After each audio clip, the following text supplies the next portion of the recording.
It is 6 a.m. in the Mile High City on this Monday, October 7th. Good morning, Denver, Colorado. You've tuned into the Jeff and Bill Show on 710 KNUS. I'm your co-host, Jeff Hunt, along with Billy Thorpe, bringing you the freshest insights and hottest takes from the right, left, and center. Congratulations. You just woke up in the greatest country in history, and we're gearing up for a whole nother morning of engaging discussions, critical analysis, but most importantly, your calls and texts, because this is where Denver's voice is heard loud and clear. So grab a cup of coffee, Denver, and let's dive into the issues that matter most to you right here, right now. Phone lines are open, 303-696-1971, 303-696-1971, or text us on the Dan Caplis Law text line at 720-819-5115. Billy, we are winners today. Yes, we are. That is nice. That is really nice. Yeah, we won the bet with Gabe, and so he'll swing by later today, hopefully, and we'll take some pictures. He's going to have to hold up a Broncos jersey and take pictures. I brought my elbow in. You can't lose when you dress like 1977 Broncos. That was nice to see. That was really cool. That was a neat little throwback to see that on the field. It was a wonderful game to watch. I was a little worried when we went down early on. Oh, I was too. I was real worried. I'm like, here we go again. I'm gonna have to wear silver and black. I'm sitting there going, all right, I'm going to take the picture, and then that will be used forever. Exactly, me, which will be fun. Yeah, I'm like, of course we're gonna have to take this picture, but it was great, and Bo was up and down. Running game looked pretty good. Defense was up and down. There were times it looked fantastic, and times it was like, whoa, hold on here. But it was fun. It was fun to watch. It was a great game. There was one moment that changed it all. Was that interception by Surtain in the end zone, because we were about to be down by 17. Yeah, that was huge. And then we went and scored 34 unanswered points. Yeah, that did really change the entire momentum of the whole entire game. That was amazing. And to see Patrick, I mean, Patrick probably is, if not the best, one of the top 2 or 3 cornerbacks in the league. And to see him get that kind of opportunity was fantastic. He deserves that. Absolutely. Because, he doesn't get to shine that much. And there have been times where he's made some mistakes, and again, because you can't be perfect on every play. And, there have been some earlier ones in the season in which he got beat on things that he normally wouldn't. And this was a nice redemption. I enjoyed it. It was fantastic. It was great to watch. Big day today. It is the anniversary, the 1-year anniversary of October 7th, where nearly 1,200 people were killed when that happened. So, and I think they still have more than 100 hostages, I think. Is that how many are still out there? I think that's right, but I could easily be wrong about that. It's early in the morning. Wow. But yeah. Wow. Still ongoing. And then you wrap into that not only the war with Hamas, but what's happening with Hezbollah and Iran and the Houthis. Yeah, the Houthis. Yeah. Houthis. That's right. Oh, it gets awful. Gosh. Yeah. So Netanyahu over the weekend said that Israel is fighting a war on 7 fronts. That kind of language gets really spooky. Holy cow. Yeah, and I'm like, whoa, hang on. Yeah, the idea that he's I don't know. It seems to me that he's expanding it larger than what it needs to be. But yeah, I get why he feels he's under assault all the time. So count the Colombian Palestinian. I know. Protesters. I'm like, I don't know. Yeah, I was like 7. I'm like, wow, okay. Yeah. We are going to be talking with some of our Jewish friends on this anniversary. Rich Sokol will be joining us in the 8 o'clock hour. And then I got a call from Rich yesterday. He's like, I just stopped by this church. They put 1,200 flags out. Israeli flags. Oh, my goodness. Phil Eberhart, a senior pastor of amazing. Rez, is going to join us as well right after that. So we'll talk both Christians and Jews on the anniversary of October 7th. There are activities happening to commemorate that evening in Denver this weekend. So lots of opportunities to reflect and then re-engage. Remember what Jews are fighting for. They're fighting for their livelihoods here. And so to stand with them against people that want to not just wipe them out of Israel or out of Gaza, but off the face of the earth entirely. And there's a growing anti-Semitism in the United States that we need to directly confront, stand with our Jewish friends. So 8 o'clock hour will include that. We're going to talk about FEMA and what's been happening in Western North Carolina. Spend some time digging into all this because you can literally get fact-checked, get everything's getting checked. What is happening in North Carolina? We'll be covering that as well. And then Elon Musk with the 3-inch vertical leap.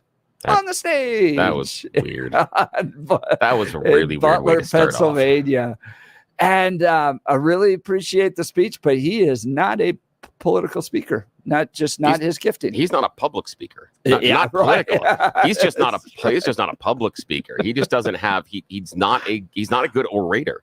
He has a decent amount of charisma, but I just looked at the idea that he comes onto the stage and he jumps in the air. Imagine anybody else in that situation coming on there and doing that. Imagine Tim Walz. I feel like Tim Walz does that every Vance. time he walks on. He has a hand thing that he does, but he doesn't do the jumpy thing. Yeah, he's got a Richard hand thing. Simmons. Yeah, he's got a hand thing going on, but he doesn't do the jumpy thing. And that was weird. The stuff that Musk said was just strange, just very strange. But he's a strange dude. He's a very weird very guy. Quirky. Very quirky. Very because weird I think to be as successful as he has, you have to be a little quirky.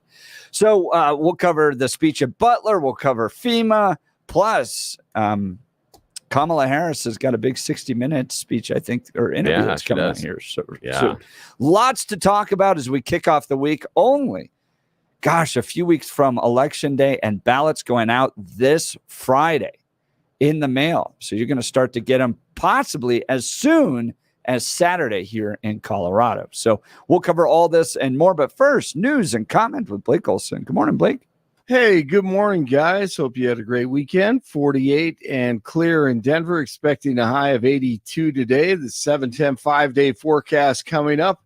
Our top story a year ago today, the horrific terrorist attack on Israel took place. Podcaster Dan Senor was on with Hugh this morning. Anti-Semitism has grown in the past year. They think the issue's more complicated than we would like to think, and so they're able to kind of disconnect from expressing any kind of support or solidarity. So when you add all that up, there's the trauma of October 7th, and then there are the many traumas throughout the past year that I just think most Jews have felt. So the idea that that was one day and then we kind of moved on is just couldn't be farther from reality. Both former President Trump and Vice President Harris set to speak today, 1 year after the Hamas terrorist attacks. Kamala Khan in D.C. Trump is set to speak at a remembrance event taking place at his golf course in Florida, while President Biden will be at an event at the White House. A Colorado task force is ready to help again. Rescue teams are preparing for Hurricane Milton to slam Florida Wednesday night. They've been traveling in the southeast to assist in areas ravaged by Helene last month. The 45-member team is made up of firefighters from 17 agencies across the state, along with engineers and doctors. Search dogs are also included, and they just found a missing woman trapped in her North Carolina home. Trump is criticizing Kamala Khan over the federal response to Helene. He said disaster relief efforts remain underfunded while the Biden-Harris administration sends money overseas. He told supporters that the government's relief effort after Helene has been the worst storm response ever. Despite that, Kamala Khan has time to go on a podcast named Call Her Daddy. Basically, it's like a porn talk podcast, among other things, basically, evidently. What made you want to do Call Her Daddy today?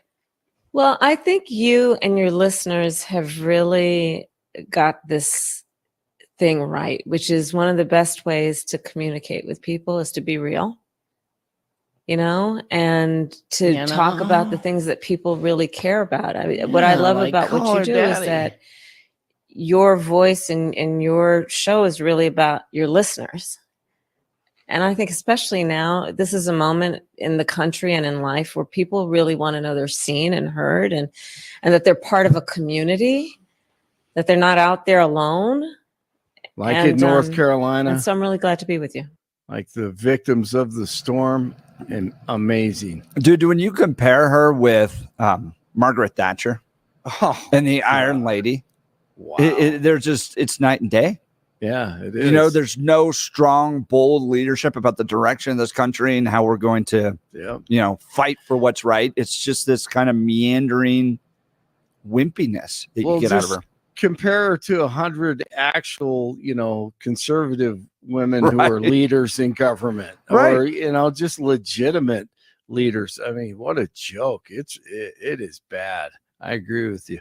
U.S. Supreme Court's new term starts today. The High Court will be looking at several cases, including the constitutionality of a Tennessee law that bans gender-affirming care for minors. This week, the court will also consider whether the Biden administration has the authority to crack down on so-called ghost guns, homemade firearms that are difficult to trace.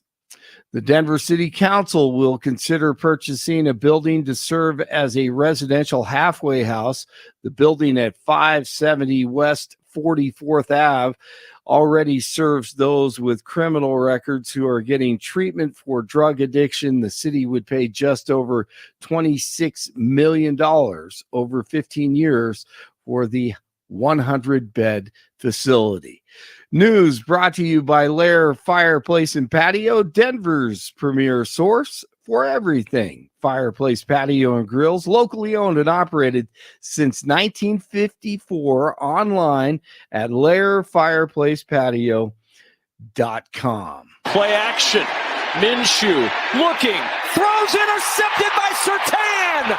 Pat Surtain on the run. Nobody's going to catch him. Surtain going all the way for a Denver touchdown. Surtain, 100-plus yard pick six, looked like Louis Wright in the uniforms and taking it to the house. Wow, what a play. 1977 uniforms look great. The end zones brought some memories back. They were painted blue and in the totally different font that they're supposed to be, but it was awesome. 1977 uniforms and field. Broncos over the Raiders 34-18. They've won 3 straight. Bo Nix 19 of 27, 2 touchdowns and added a rushing TD. Javonte Williams caught 5 passes, 50 yards, and rushed 13 times for 61 yards. 44 in Lafayette, 43 in Castle Rock, 48 in Denver. Jeff and Bill continue. It's Monday morning. Blake Olson, News Talk 710 KNUS.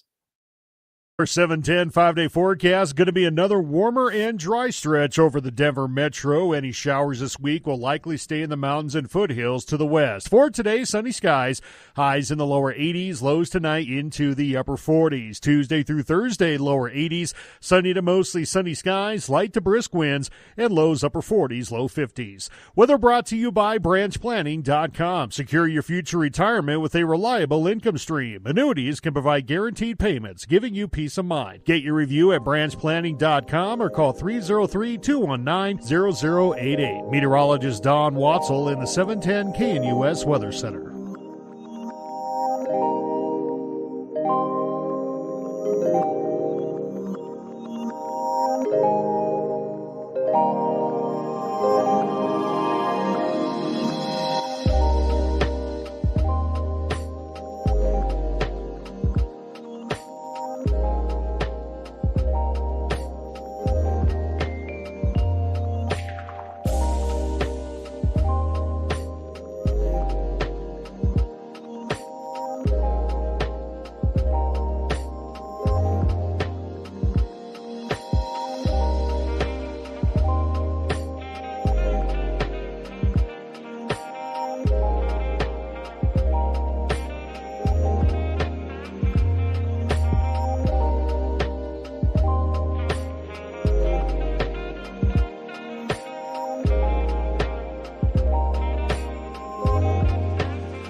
So late last week, you had the verdict for Tina Peters coming down and lots of reaction on that. On Friday, we hosted Matt Crane with the Association of County Clerks, who basically said, yes, this was a justified sentencing. Jimmy Sengenberger in the Gazette over the weekend saying, yes, this is a justified sentencing. 9 years is right.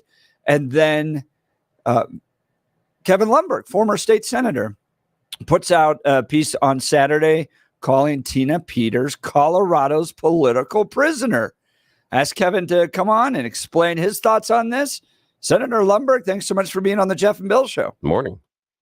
Well, thank you. I'm glad to be with you. So let's talk to your thoughts on this. Why do you think she's Colorado's political prisoner? Well, I've been following Tina's situation for the last several years pretty carefully. And when I read what the judge said, and also I know a little bit about how the judge conducted the actual trial, he was not an unbiased judicial official. He put his thumb on the scale pretty significantly during the trial. And he, in the sentencing phase, he accused Tina of being a charlatan, of doing this for her own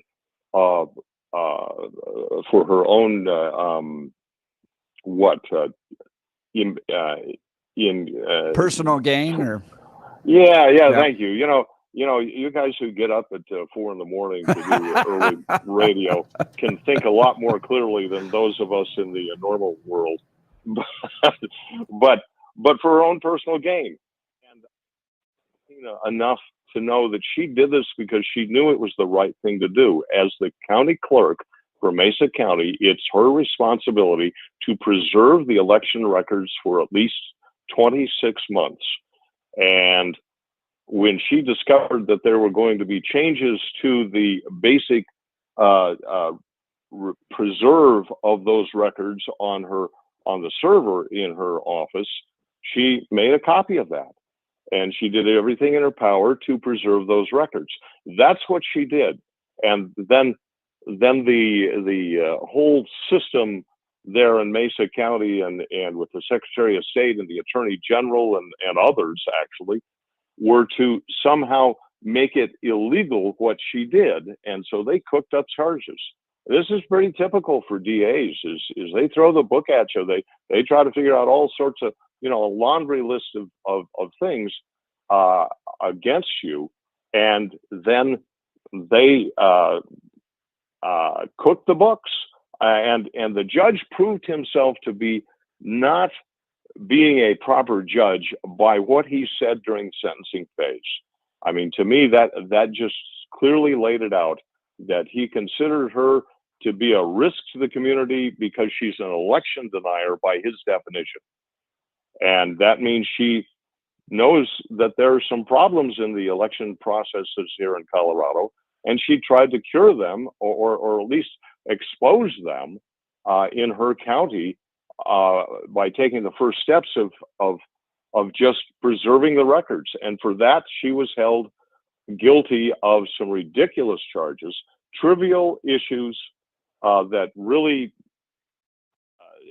one of them was, and she got several counts on this, was to say that she was guilty of influencing a public official.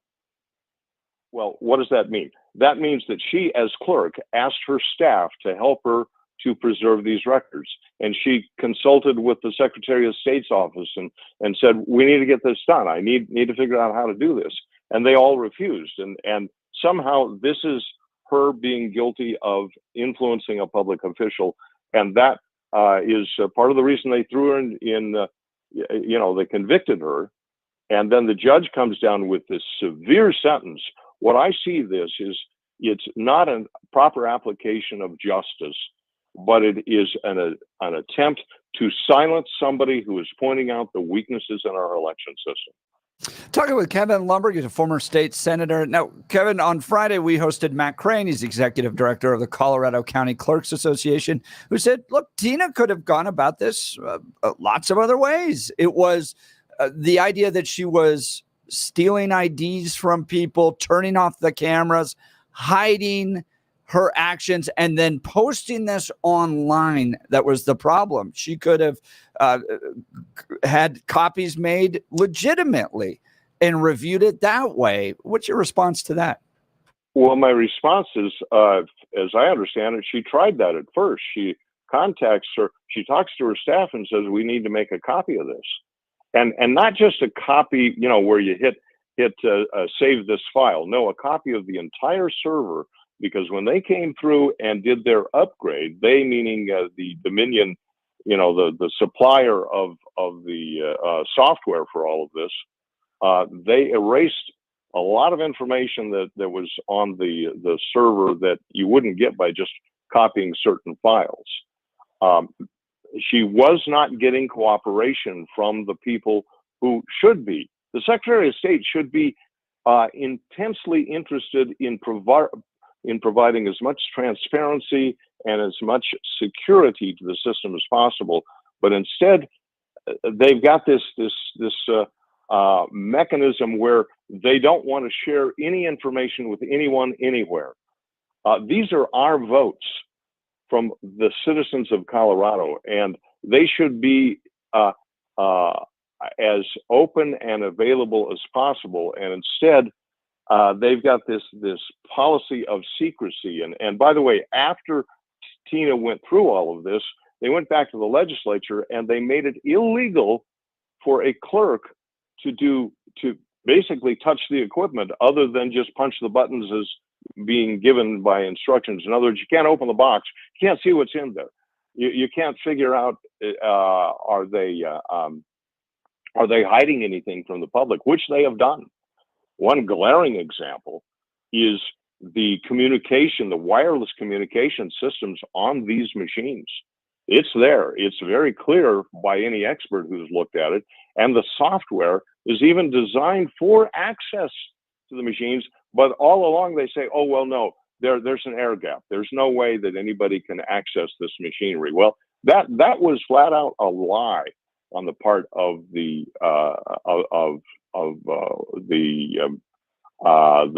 Secretary of State's office and the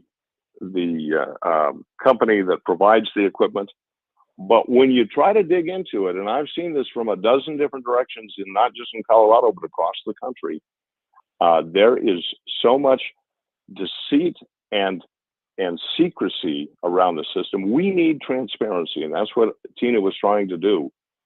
I'm sorry, I don't buy what Matt Crane said, and I've listened to him enough to know that he's part of the problem.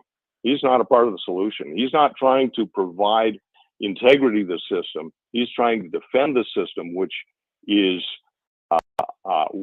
our election systems in Colorado have a lot of weak links to them. We need to fix those. One is the all-mail ballot system, and the registration system, and the way ballots are collected, and then finally the way they're counted, and the way the software manipulates the results. And much of this came from what Tina did provide, and they hate that. Former State Senator Kevin Lundberg joining us right now. You earlier stated that Tina knows of the problems in the voting system. What proof do we have of that so far? Well, the proof I have is my conversations with Tina directly and I haven't talked to her in over a year. So understand, I'm not a close associate with her there, but this all started in the 2020 election, where Tina was the clerk in Mesa County, and in the 2020 election, she was actually convinced, because all the experts, the Secretary of State's office, told her there's no problem here, and she was defending it. But it wasn't until the 2021 spring municipal elections for Grand Junction occurred, and she had some constituents come and say, you need to look more deeply into this because things aren't right. And she discovered that this isn't working right. What isn't working right? What isn't working right? Because the reports that she provided were a bupkis. They didn't have anything as far as proof of election manipulation or being stolen. What was right? Oh, excuse me. Have you actually examined the reports that did come out on the servers that were only available because she did make a copy of it? I know, but that's illegal. That's illegal. But in her reports, there isn't anything there that proves what she says it does. I've gone through them. That's okay. No, I'm sorry, sir. We're not illegal then. It would be illegal today because they have gone back and changed laws to. What she did was illegal. No, what she did was illegal. She stole someone's identity, and she did not have the purview to start an independent investigation and bring in people that were outside of the organization, lie about who they were, and then bring them in under the cover of night, and then copy portions of the software that she's not allowed to. That was completely and totally illegal. You can complain now they go backwards and did it, but it was illegal then, and it's illegal now, and you know that. Sir, I will certainly grant that there were some technicalities that they caught her on, but the way no, Kevin, this, not technicalities, actual crimes.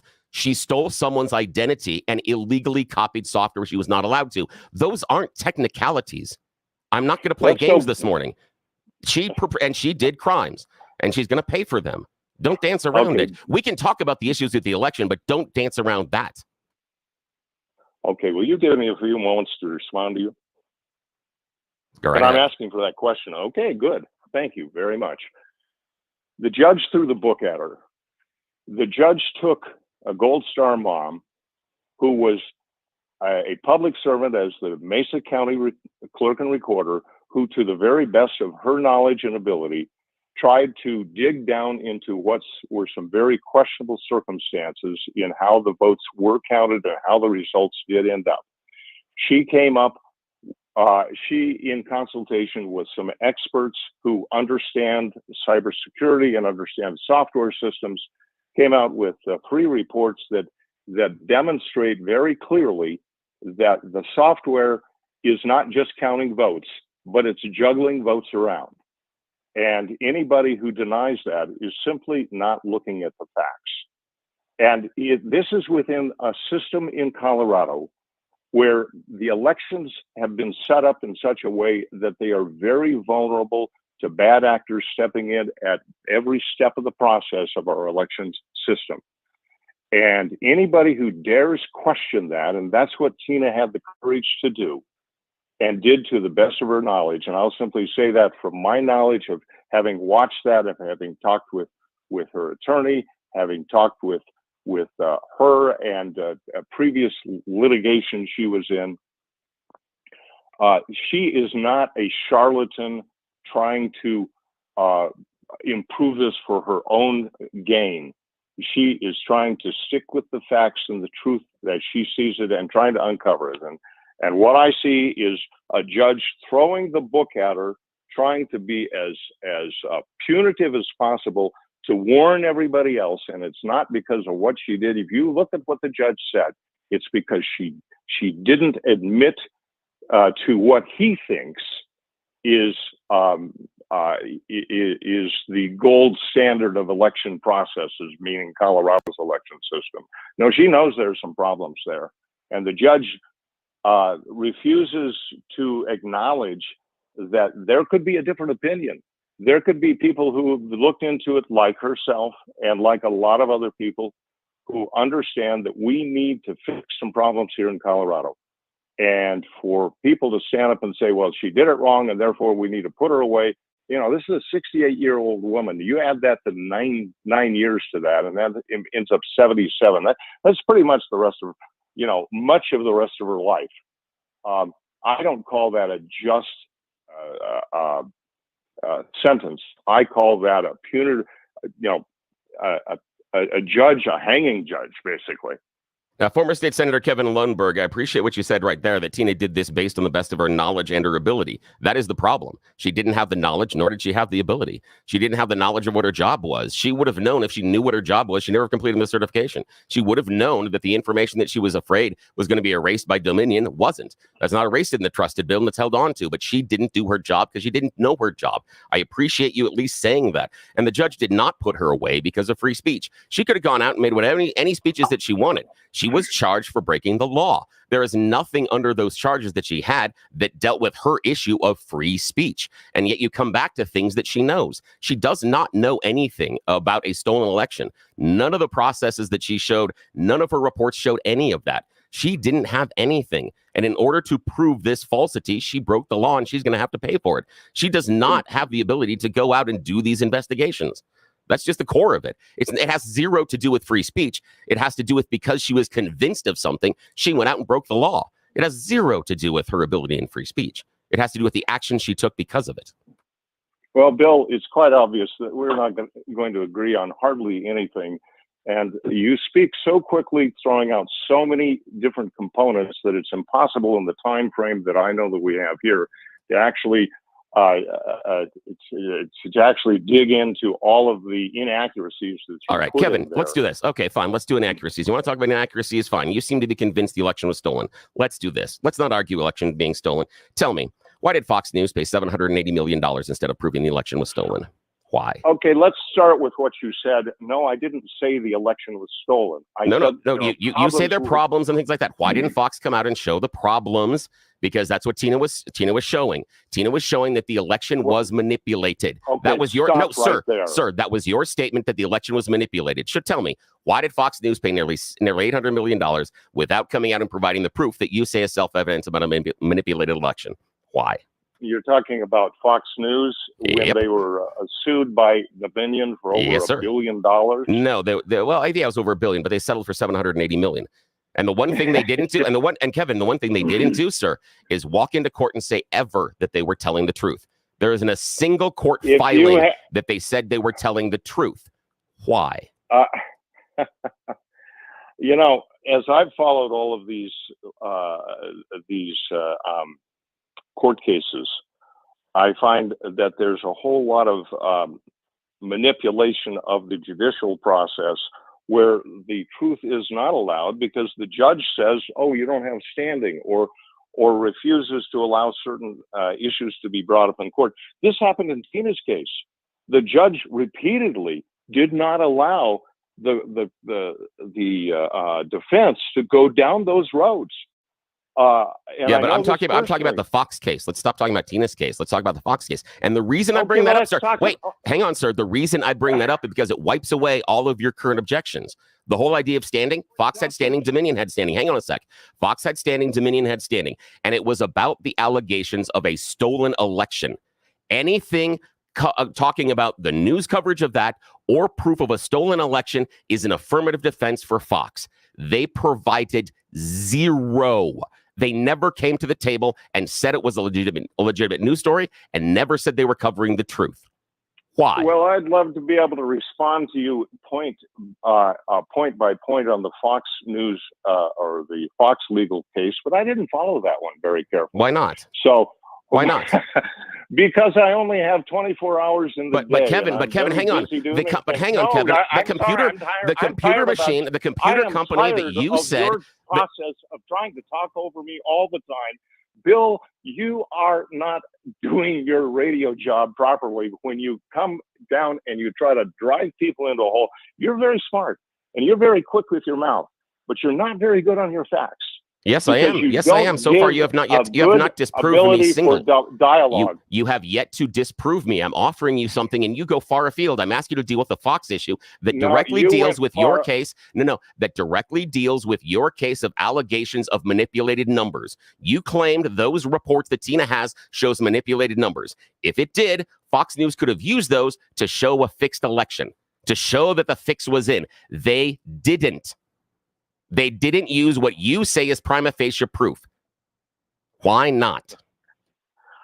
I cannot answer your question because I don't know the particular details of how that court was conducted. I do know that the judge for Tina Peters' case refused to allow all of that information to be allowed. And I do know that the judge showed a great deal of animus towards her in the way he conducted all of that. And I also do know that the standard procedure for most judicial proceedings is to maybe throw the book at a hardened criminal who'd been, through the system a dozen times. But this judge showed so much ability to, he had the ability because he had the authority, but he had an attitude in his mind that I'm going to crush Tina Peters. And that's what he did. And I would recommend any listener, because I'm not going to win any argument with you, Bill. You're pretty good at this. I know you are. You make good radio in that sense, even though you frustrate a whole lot of people who are listening to this, roll their eyes and say, I wish that guy would shut up and just allow a fair and simple dialogue rather than try to crush his opponent. You're good at that. You're very good at that.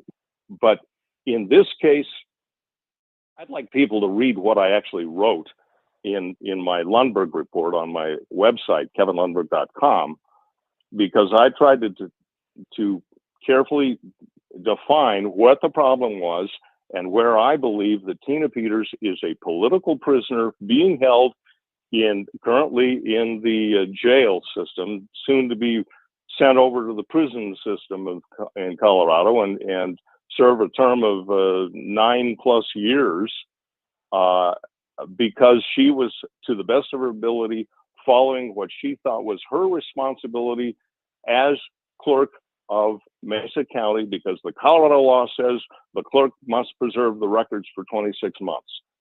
And, you drag me off into a case with Fox News that I don't know the details on. I suspect that they cut a deal because they knew that they were being crushed by a pretty slick legal team, and to throw $1 billion lawsuit against somebody is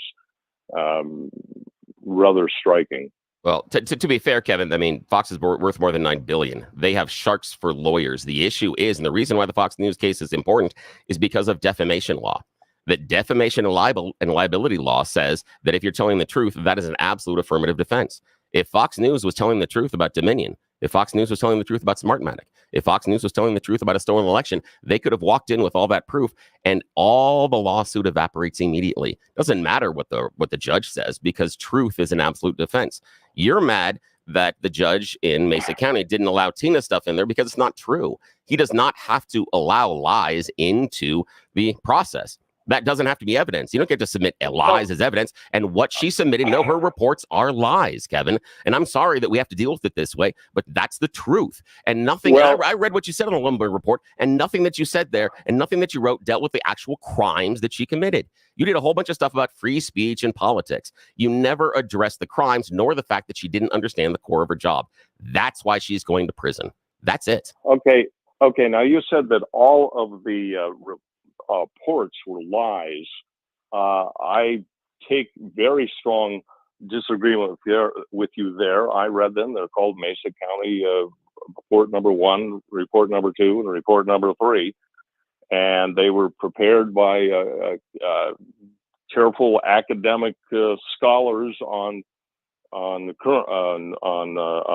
computer security issues, and they, to the best of their ability and knowledge, described what they saw within the server that was subsequently erased by the Dominion election systems. For you to just call those lies is a pretty slick way to throw out. As I say, you're very no, they've good been proven. They've been proven Bill. to be lies, Kevin. We've had people walk in and look at them and look at the reports afterwards, and they're lies. They're not correct. You can believe them all you want. That's up to you.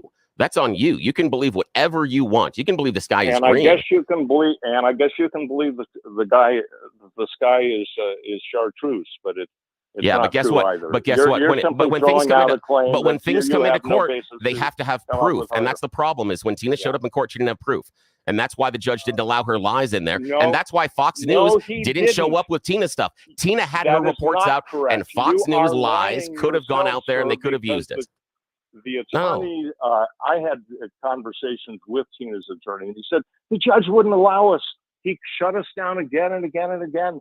And I've seen this in so many legal cases around the country.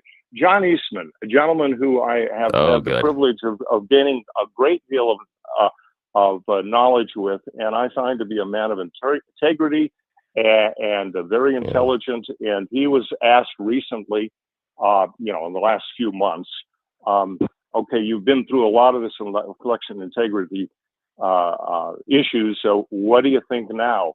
And he said, I'm more convinced than ever that there were problems in the 2020 election. And for Peter Boyles, we should ask, Mr. Eastman about the validity of affidavits and how strong that is, because that was a fun conversation on that one. But we have to leave it here today. I appreciate the time that you spent with us today. That was fun. Gentlemen, you kicked off Monday with a pretty feisty debate, Senator Lundberg. Well, that's and I've been listening to you guys as I can. Actually, you've got a pretty lousy signal up in northern Colorado, so you can't hear it much. But I'll tell you, Bill needs to clean up his act and stop being as much of an attack dog and stick with facts and help a little more dialogue rather than otherwise. But thank you for the opportunity to speak as I could and to defend it. But recommend people check it out. What I wrote directly, it's on the Lundberg report, kevinlundberg.com. All right, Senator Lundberg, thanks for the so time. much. Lots. I mean, we're bouncing back and forth on the text messages here. Good job, Bill, and love Kevin Lundberg from Marion Inglewood. So let us know what you thought of that debate. 720-819-5115. 720-819-5115. We'll get to your phone calls and texts. But look, if you're like me, you know that living in Colorado means dealing with unpredictable weather. Hail, snow, heavy winds, you name it, we've got it. That's why you need a roofing company you can trust, and that's Colorado's Best Roofing. They're local, family-owned, and have served the Denver area for over 12 years. They understand our unique climate and know how to build a roof that lasts. Whether you need a repair after a storm or a whole new roof, Colorado's Best Roofing has got you covered. And here's what I love. They offer a free, no-obligation inspection. They'll come out, take a look, and give you an honest assessment. No pressure, no gimmicks, straight talk from the pros. Plus, they work with your insurance company to make sure you get the coverage you deserve. So don't wait until the next big storm hits. Give Colorado's Best Roofing a call today at 303-797-7663 or visit them at roofingcolorado.com. That's 303-797-7663 or roofingcolorado.com. Trust the best. Colorado's Best Roofing. We'll get your calls and texts next. You're listening to The Jeff and Bill Show. Denver's talk leader, News Talk 710 KNUS. At this hour, I'm Christina Weil in Dallas, and here are your top stories. The governor of California, Gavin Newsom, recently signed a bill into law that bans local governments from requiring people to show a valid form of identification in order to vote. The law comes after voters in the city of Huntington Beach approved a ballot measure that would require anyone and everyone who wanted to cast a ballot in municipal elections to show a valid ID. In fact, 53.4% of people voted in favor of the initiative. However, after it passed, the California AG and Secretary of State sued the city to block officials from enforcing it. Then the state's assembly passed a bill to ban local governments like Huntington Beach to require voter ID, after which Newsom signed it into law. A special edition of This Week on the Hill going down over the weekend as Tony Perkins hosted the show from the annual Pray, Vote, Stand Summit in Washington, D.C. While there, he got the 411 from Speaker Mike Johnson on FEMA's claim that they don't have enough money to take care of the victims of Hurricane Helene. But I want to make this very clear. I mean, before Congress left Washington last Wednesday, a week ago, we provided over $20 billion additional dollars to FEMA to ensure that they had the necessary resources to respond to the storm that was imminent at that time. They do have the funding, and the White House and its team, Biden, Harris, and Secretary Mayorkas at DHS, have failed in the immediate response. That's what you need to know at this hour. In Dallas, Christina Weil, Salem News Channel. RockyMountainBargains.com, where you'll always pay half price. Why pay retail when you can get what you want at 50% off? Just go to RockyMountainBargains.com and save. Here's this week's featured item. A Yeti Roadie 60-quart wheeled cooler valued at $450. Get it now at RockyMountainBargains.com for 50% off. RockyMountainBargains.com, where you always pay half price. Restrictions apply. Go to RockyMountainBargains.com for complete details.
Well, welcome to the Jeff and Bill Show, where we kick it right off Monday morning. Battle of wits between Kevin Lundberg and Bill Thorpe.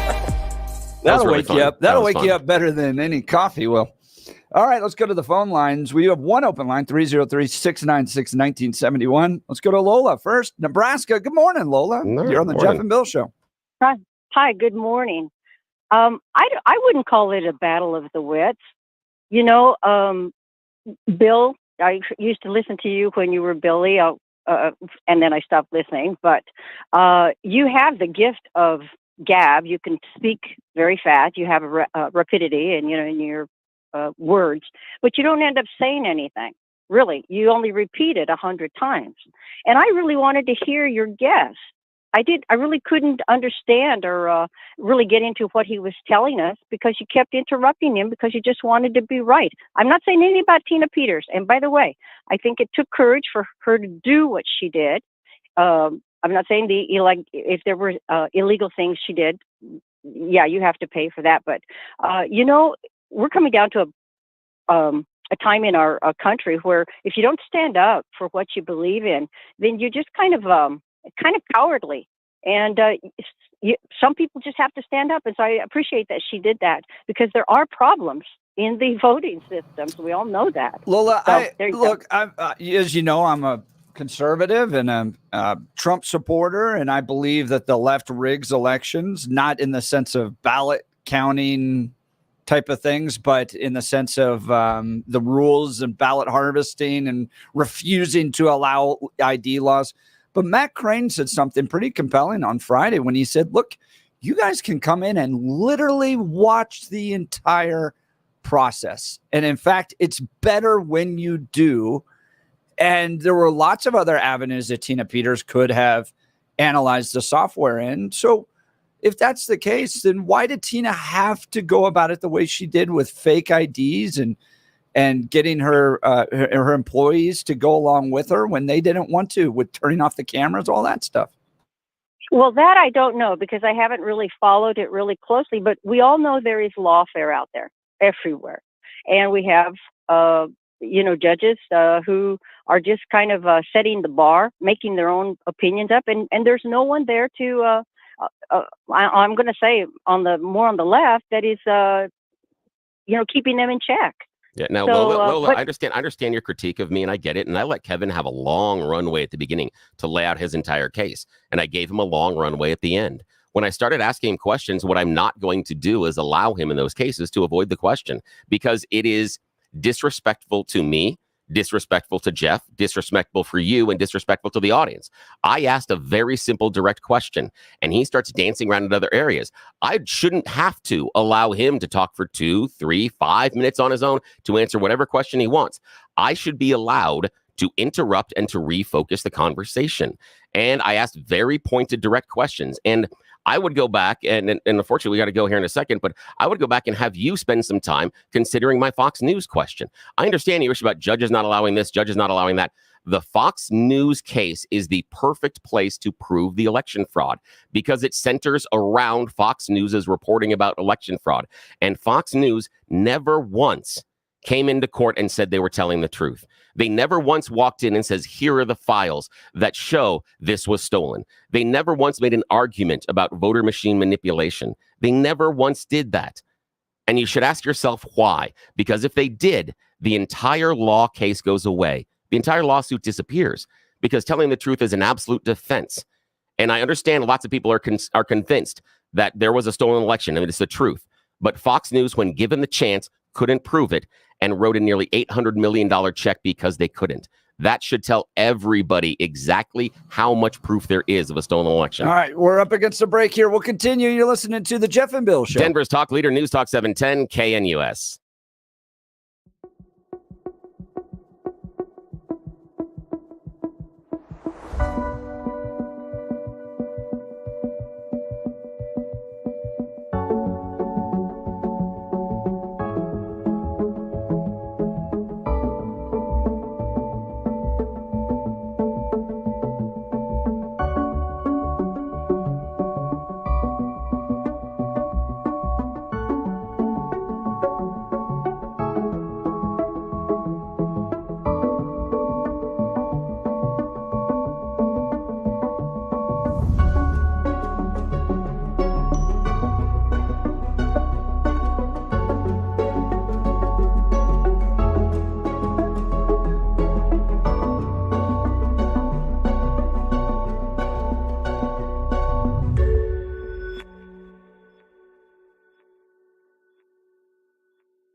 Welcome back to the Jeff and Bill Show.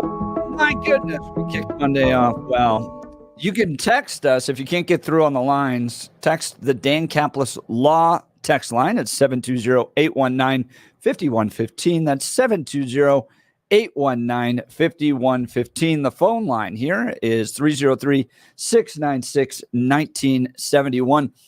Kicked it off with Kevin Lundberg, who put out a post calling Tina Peters a political prisoner. Her and Bill started off the 6 o'clock hour with a debate over that. Is she a political prisoner, or is this just desserts for her activities? We'll continue into the next hour with this conversation. You're listening to the Jeff and Bill Show. This is Denver's talk leader, News Talk 710 KNUS.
It is 7 a.m. in the Mile High City. Good morning, Denver, Colorado. You've tuned into the Jeff and Bill Show on 710 KNUS. I'm your co-host, Jeff Hunt, along with Bill Thorpe, bringing you the freshest insights and hottest takes from the right, left, and center. It's a beautiful day in the greatest country in history, and we're gearing up for a whole nother morning of engaging discussions, critical analysis, but most importantly, your calls and texts, because this is where Denver's voice is heard loud and clear.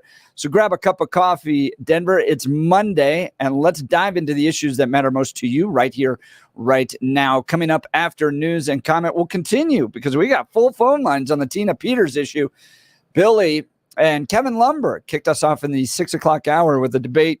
Kevin calling the prosecution of Tina Peters politically motivated, that she's a political prisoner in the state. And Bill had some thoughts. Is the nice way to say of that. Some people didn't like that. They dove right into that. That's okay. So I just want happy someone to to get your the calls. question. Just answer the question. That's it, really. Just don't. Yeah, that's it for me. And my perspective on this is that conservatives continue to put themselves in a logical cul-de-sac by arguing the Dominion side of things. Because to your point, Bill, I mean, Fox paid a hefty check. Now they were on the line for $1.6 billion, so they settled for half. Yeah. But it comes down to what Dominion had from Fox, which were internal text messages. Yeah, and what Fox didn't have, which was proof.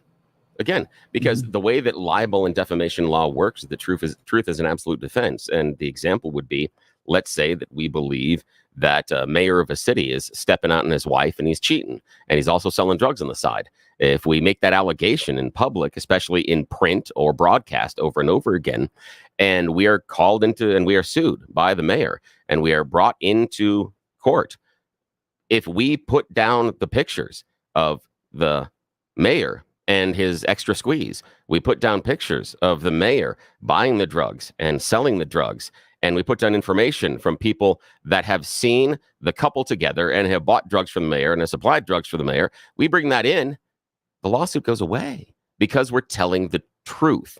That's what people need to understand about the fulcrum and with inside of the Fox. And Dominion, you had They Fox text messages saying, we know this is not true. So run it out there with it. Yeah, that was the problem. And you can still be very frustrated with the state of our elections as it relates to the rules and how the elections are run. So that's fair. For instance, I think ballot harvesting, I think all mail-in ballots, and I think the left's efforts to reject voter ID in every category, every effort to implement that, and even in California, passing a law that bans localities from running the elections they want to with voter ID, shows that the way they set up the rules is to game the system in their favor. And I think that's wrong. I think how they exploit social media in order to game the system in their favor, those are all up for debate. I think those are the right places for conservatives to be arguing, but to continue to argue Dominion over and over and over again puts you into a cul-de-sac that you can't get out of. And it doesn't address the really serious issues that I from my perspective, or how the rules are set up to favor Democrats in these elections. So that's where I think conservatives should be fighting. But we'll continue that debate. Let's go to news and comment with Blake Olson. Good morning, Blake. Hey, good morning, Jeff and Billy. 49 and clear in Denver, expecting a high of 82 today. The 7-10 5-day forecast is coming up. Our top story. Right. That was a horrible day. Should have never happened. It would never have happened. Guaranteed. Even Democrats admit it. I saw some congressman the other day said that wouldn't have happened. A year ago today, the horrifying terrorist attack on Israel took place. Former President Trump on the Salem radio network this morning, just minutes ago with Hugh. Are Kamala Khan and Biden preventing Israel from winning this war? I do. I think everything they do is the opposite. In particular, him. Now, she's a dumber person than him, but he has the worst foreign policy of anybody in history, probably. You know what you do with him? I realized it the other day. He could be one of the greatest foreign policy presidents. All you do is listen to what he says and do the opposite.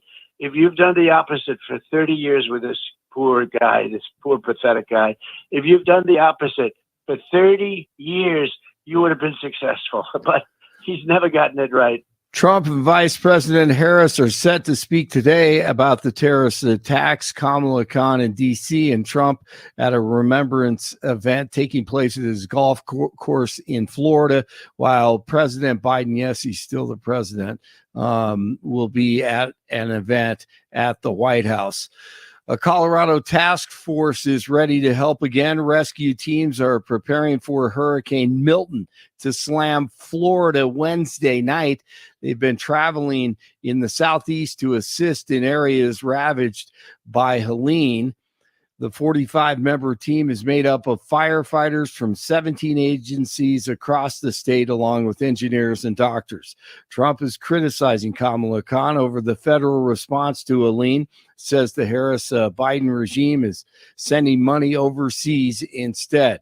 U.S. Supreme Court, well, their new term starts today. The High Court will be looking at several cases, including the constitutionality of a Tennessee law that bans gender-affirming care for minors.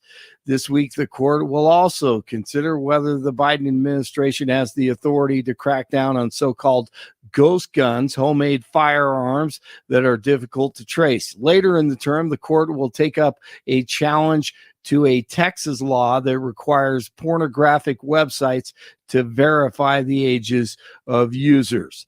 Former Colorado State Senator Kevin Lundberg been following and studying the Tina Peters case and says she's Colorado's political prisoner.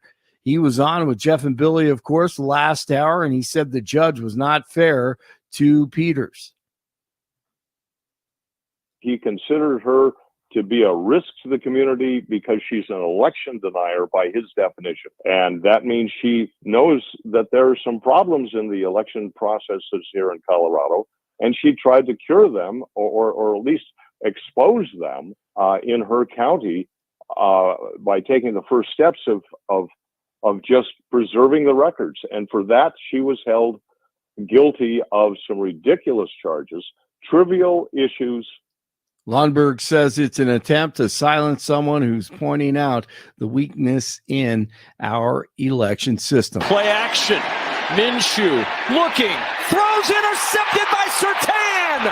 Pat Surtain on the run. Nobody's going to catch him. Surtain going all the way for a Denver touchdown. Surtain, 100-plus yard pick six, looked like Louis Wright in those 77 uniforms. Broncos over the Raiders, 35-18. Denver has won 3 straight, and Bo Nix, 19 of 27 passes, 2 touchdowns, and a rushing TD. Hey, Blake, do you see my shirt today? You know what? Let me check that out. I was checking that out earlier. Oh, let me move this here. If loving is Tebow, if loving Tebow is wrong, I don't want to be right. I love it. That's awesome. That's because Gabe, you can't run away from us, Gabe. Gabe, one of the lovable text messengers we have on our show here, bet us that the Raiders were going to win, and he lost that bet. Oh, so man, I'm wearing I've got my Elway jersey, and I'm wearing my favorite Broncos T-shirt, which is you remember when they used to like give Tebow grief? Those progressives. Oh yeah, I mean, that was a weird deal because it was he's great for the locker room, horrible for the locker room. I think he's great for the locker room, but everything that comes along with it, the entourage and then all the haters, it's just what was that, 4 or 5 or 6 games where he got on a win streak? That was one of the craziest. That's when you knew God was real because, man, he was touching that dude, and they went on that streak. And I always thought that would be a great movie, month or so. It was an exercise in faith every time he took a snap because he was not a pocket passer. No. He'd run around the field. And we had tickets at that point. We don't have season tickets anymore, but we did at that point. So we went to all the games, and he'd hike the ball and run around. And you'd just be like, grab your friends and be like, oh my gosh, he's going to get sacked. Oh, he did get sacked. He's going to throw for 5 yards. Oh no, he's going to throw for 10. You just never knew. It was all over the place every time he took a snap. coach's nightmare. Absolute coach's nightmare. And Lamar Jackson had one of those yesterday. My youngest son, he's a big Ravens fan. He loves the Ravens, and he was going nuts. He had one of those Tebow moments. I mean, he fumbled the ball, he got away from the pressure, avoided a sack, sprinted to the sidelines, got hit, knocked out of bounds, threw it across his body in the end zone, touchdown. Yeah, just the way we drew it up. It's beautiful. It's great for NFL exercise film. and faith. That's for sure. Yeah, and the coaches pulling their hair out. But I love Tebow also. I'm right there with you. All right, 47 in Centennial, 44 in Parker, 49 in Denver. Jeff and Bill continue Monday morning. Blake Olson, News Talk 710 KNUS. Your 710 5-day forecast going to be another warmer and dry stretch over the Denver metro. Any showers this week will likely stay in the mountains and foothills to the west. For today, sunny skies, highs in the lower 80s, lows tonight into the upper 40s. Tuesday through Thursday, lower 80s, sunny to mostly sunny skies, light to brisk winds, and lows upper 40s, low 50s. Weather brought to you by branchplanning.com. Secure your future retirement with a reliable income stream. Annuities can provide guaranteed payments, giving you peace of mind. Get your review at branchplanning.com or call 303-219-0088. Meteorologist Don Watzel in the 710 KNUS Weather Center.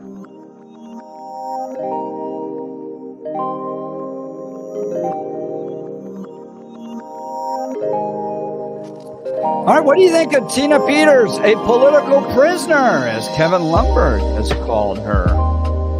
We had a debate in the 6 o'clock hour that will continue because the phone calls are pouring in. He writes, I was shocked when I heard the sentence that Tina Peters received this week. I knew the judge had conducted her trial with significant animus and disregard for a fair and unbiased trial. But after his reckless conduct during the trial, I didn't expect him to literally throw the book at her for the sentence. After what I call a show trial and a 9-year prison sentence, Tina Peters has now become Colorado's political prisoners. This is a shameful abuse of our judicial system. Compare that with Matt Crane on Friday, who said this was a totally justified sentencing, and Jimmy Sengenberger over the weekend in the Gazette calling it a justified sentencing as well. Let's go to the phone lines. Joe Arvada, good morning. You're on the Jeff and Bill Show, News Talk 710 KNUS. Good morning, Jeff, Bill. I want to answer the 787 million question, but I'd like to answer it last so that when I get chopped off, I at least have a chance to respond. Anyway, so my point is this. I never denied that Tina Peters was guilty of some charges. Just like Otto Warmbier wasn't not guilty of stealing a poster on a North Korean wall. And also the guy that got run over by the Tiananmen Square tank was probably guilty of something that the supreme leader didn't like. And of course, I'm sure they would have tried to uphold it in one of their, junk show trials. The idea is equal justice deserves an equal outcome when it comes to sentencing. Now, of course, like Billy said, no case is exactly the same, but there are examples of extreme punishment, and this is one. It's essentially a death sentence to Tina Peters. Everybody knows it except the left. The left doesn't understand that they are extreme punishers like they did in the Marchand case, the Engeron case. I could go on and on. There are thousands of them now. I'm just interrupting you for a second. I would agree that I believe her sentence is more severe than it should be. I can agree with you on that one. I'm sorry. Go ahead. Continue. Okay. Well, we're getting somewhere. Okay, now, finally, I want to ask you, Billy, about the lack of proof and so forth. Did you ever discover who Dennis Montgomery is yet? I don't know if I've researched that, etc., but I've grown tired of looking at all the election fraud stuff because I've gone down. Always the left. I've gone down for 4.5 years and nothing. I mean, there isn't anything there. So I'll go check out Dennis. But what is Dennis claiming happens now? What's he doing? Well, see, I explained it to you. All you had to do is go to Fingerprints of Fraud, Oh, the that movie. one. Oh, okay, yeah. But, yeah. but now No. Dennis Montgomery was Yeah, a that was former bad. CIA operative who rigged elections in foreign countries for the CIA. Yeah. And what he did was he figured out how to rig machines Dominion machines that were created by these people. And then he gave his program called the Hammer to the CIA, and they then used them to rig elections in foreign countries. Oh, no, they didn't, but you didn't investigate. Actually, you don't even know his name. I did. No, I actually did, because now that you said You the didn't know Hammer. his name. Wait, hang on. So what, Joe? Here's the issue: is he's a fraudster. He's not No, not he telling the isn't. truth. No, hang on. He didn't work for the CIA. He's not. If it's the guy you're talking about that created Hammer and Scorecard. Not true. Hang on a sec. The person that created Hammer and Scorecard is a fraudster. Defrauded our government. Not true. Defrauded our government of tens of millions of dollars because he never produced the Not programs. true. The None programs of that didn't is exist. true. No, that's true. No, it's true, Joe. No, it it's isn't. It's complete fraud. He never Hammer and Nonsense. Scorecard wasn't produced and didn't. He said he could do it and never Nonsense. actually produced the actual programs. More nonsense. Yeah, that's fine. Continue. Sorry. Go right ahead. Continue. Okay, well then go look at the proof. And how did they find the proof? By Tina Peters' examination of the data. When they found the data, they exposed it. And yes, you can go see it on the Fingerprints of Fraud, the movie.com. No. And again, Hammer and Scorecard aren't real. America's It's okay. Report by Mary Fanning. It's on your own station. That's fine. People on our station Okay, can be now wrong, I'll Joe. answer the That's okay. question. But Hammer and Scorecard. Do you want me to answer the question? But Hammer and Scorecard are fictitious and fraudulent, and Do you that's want me okay. to And the answer guy the was and the guy was a fraudster as well. Yes, go ahead. Do you want me to answer the question? Would love to. I just need to clear up the part of the pieces that you were incorrect about. Go ahead. That's all a lie that you just said, by the way. Okay. Anyway, I want you to realize that Fox News is a independent news agency that is also involved in massive advertising.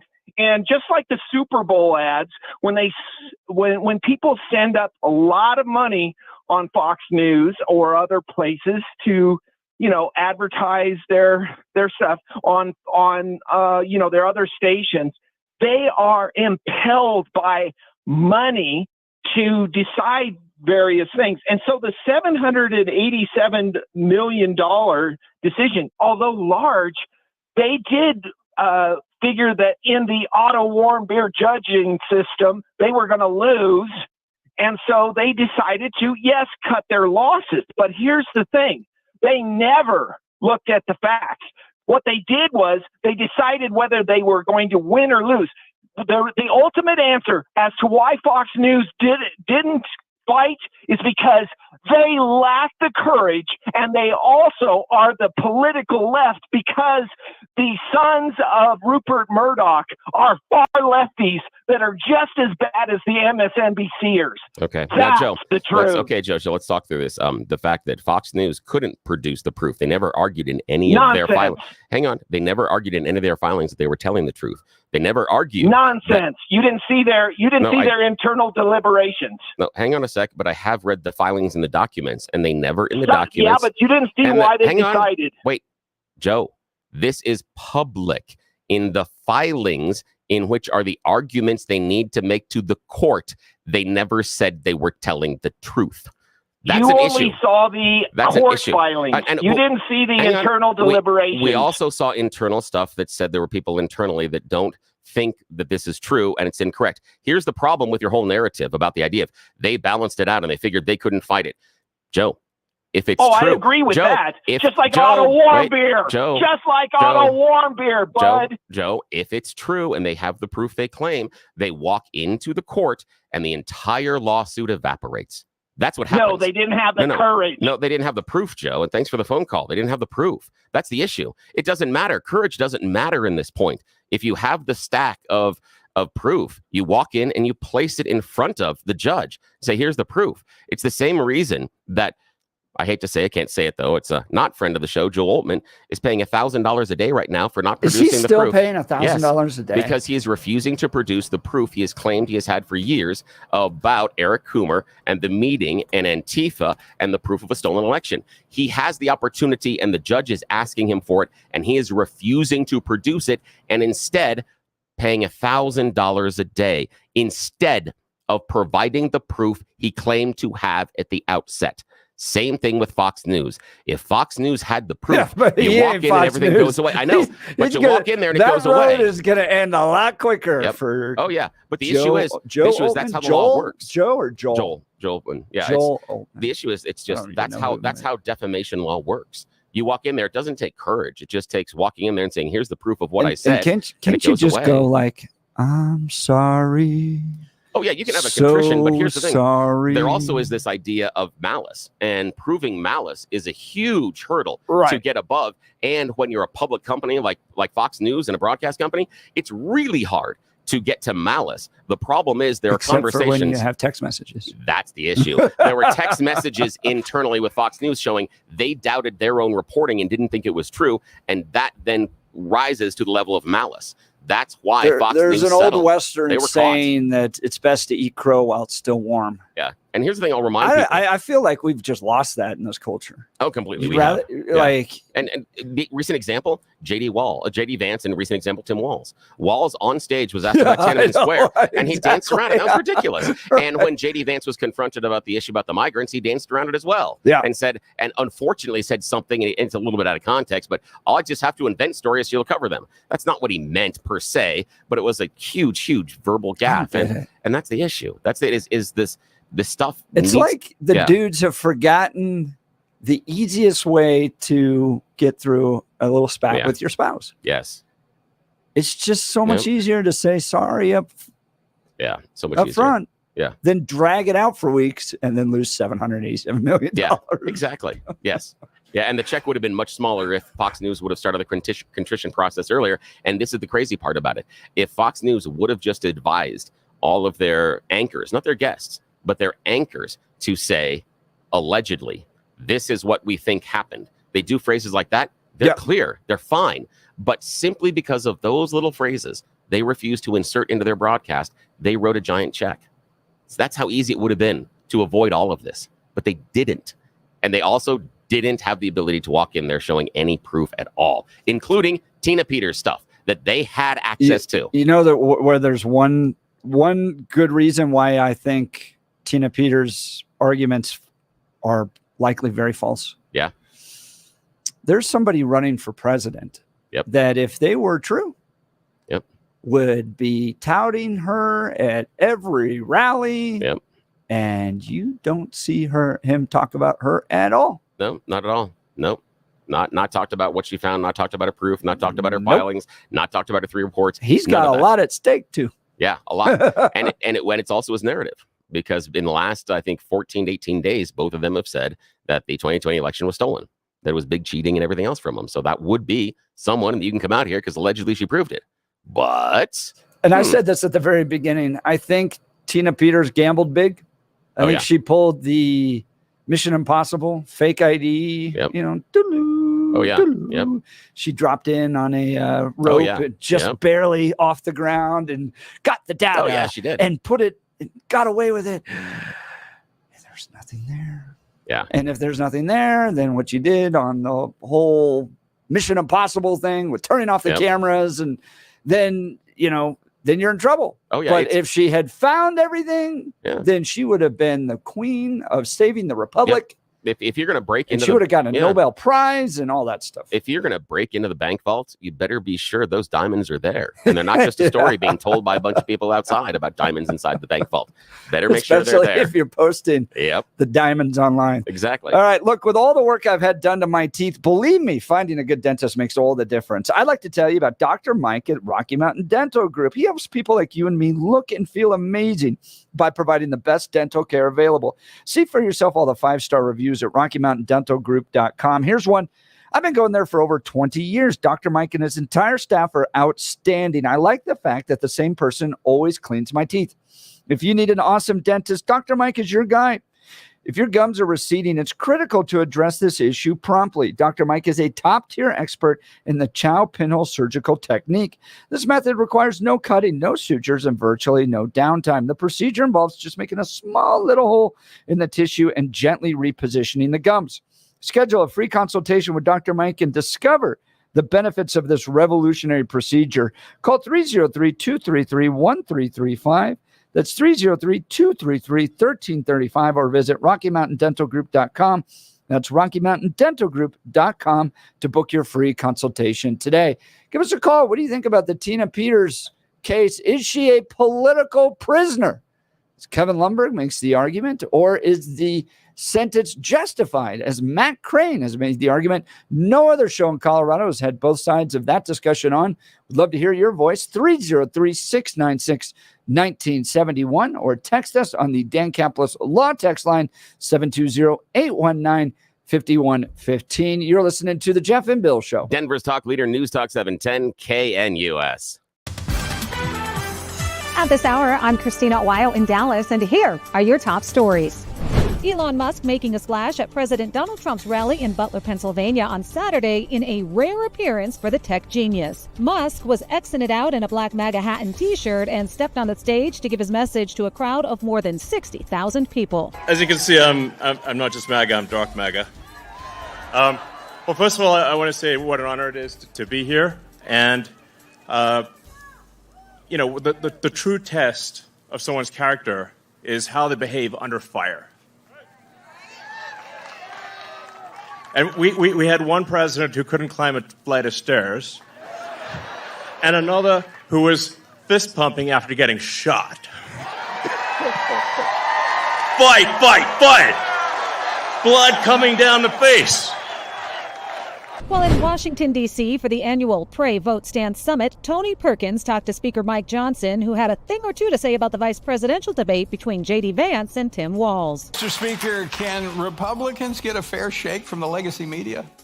No, they can't, and this is the latest example of that. It was 3 against 1 in the debate, as is usual, but J.D. Vance won that debate hands down, and even the far left had announced.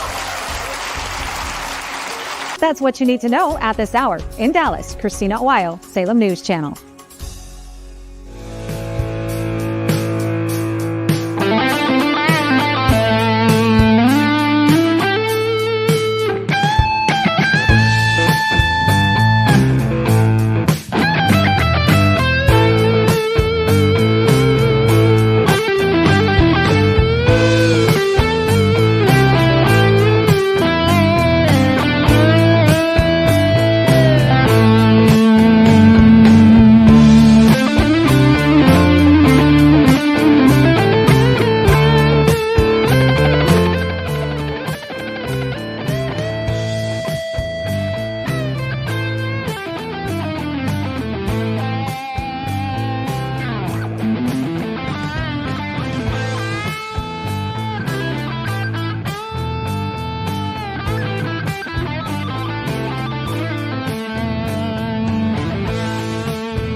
Welcome back to the Jeff and Bill Show. We've got jam-packed phone lines. Let's go to Jacqueline. Sydney, good morning, Jacqueline. Well, I ate a full English breakfast while I was on hold. I want you to know.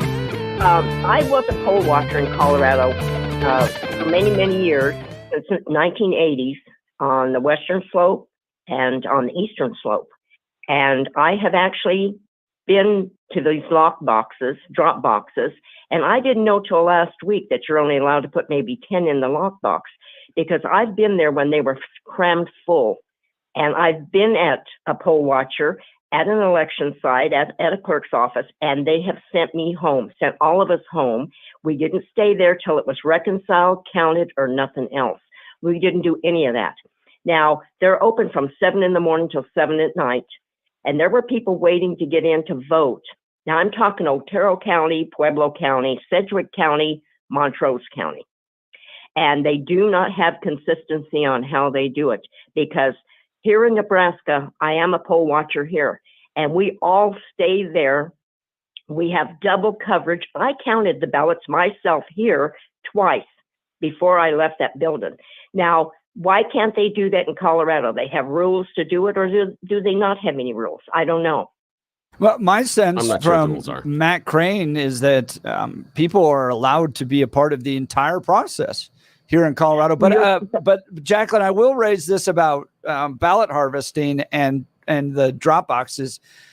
Heidi Ganal is raising that concern right now, and I think she's exactly right, because I asked Wayne Williams one time, I said, Wayne, law says 10. How do you know somebody doesn't drop off 11? And he goes, we don't know. And I was like, all right, well, if you don't know 11, you don't know 15. And yeah, granted, 10, 11, 15 isn't probably all that concerning, but someone came with 5,000 ballots themselves and started dropping them off, I'd be concerned. So the question is, where's the line in that? And our state has said the line's 10, but we have no way to really track that. Well, nobody really knows what you do. I was in Rocky Ford one day, and a couple of young women came up to me and wanted to give me $20. They were going to buy my vote.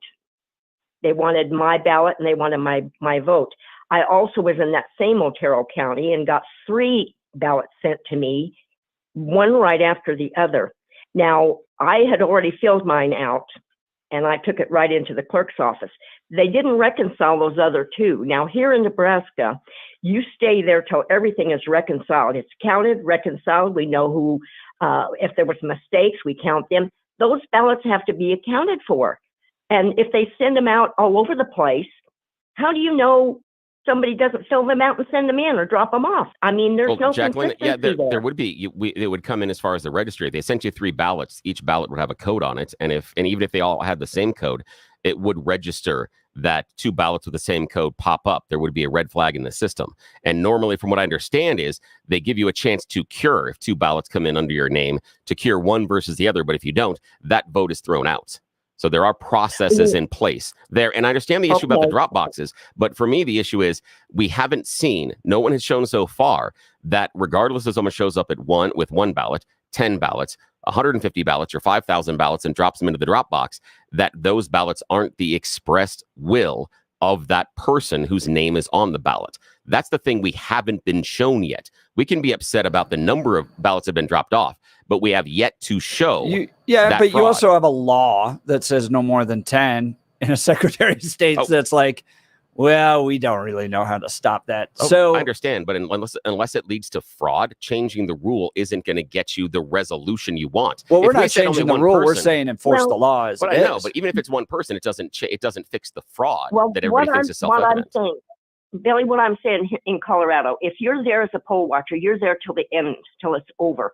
Now, why would anybody be sending you out and telling you to go home? You know, Yeah, they should. I agree with you on that. They shouldn't be sending the poll watchers home at 2 in the morning if they're still counting at 2 in the morning. Sorry, you should get the coffee brewing and pass it out to the poll watchers. And there was a story during the 2020 election that poll watchers were sent home before the ballots were sealed or stopped counting, and then they started counting them after they left, and that was found to be untrue.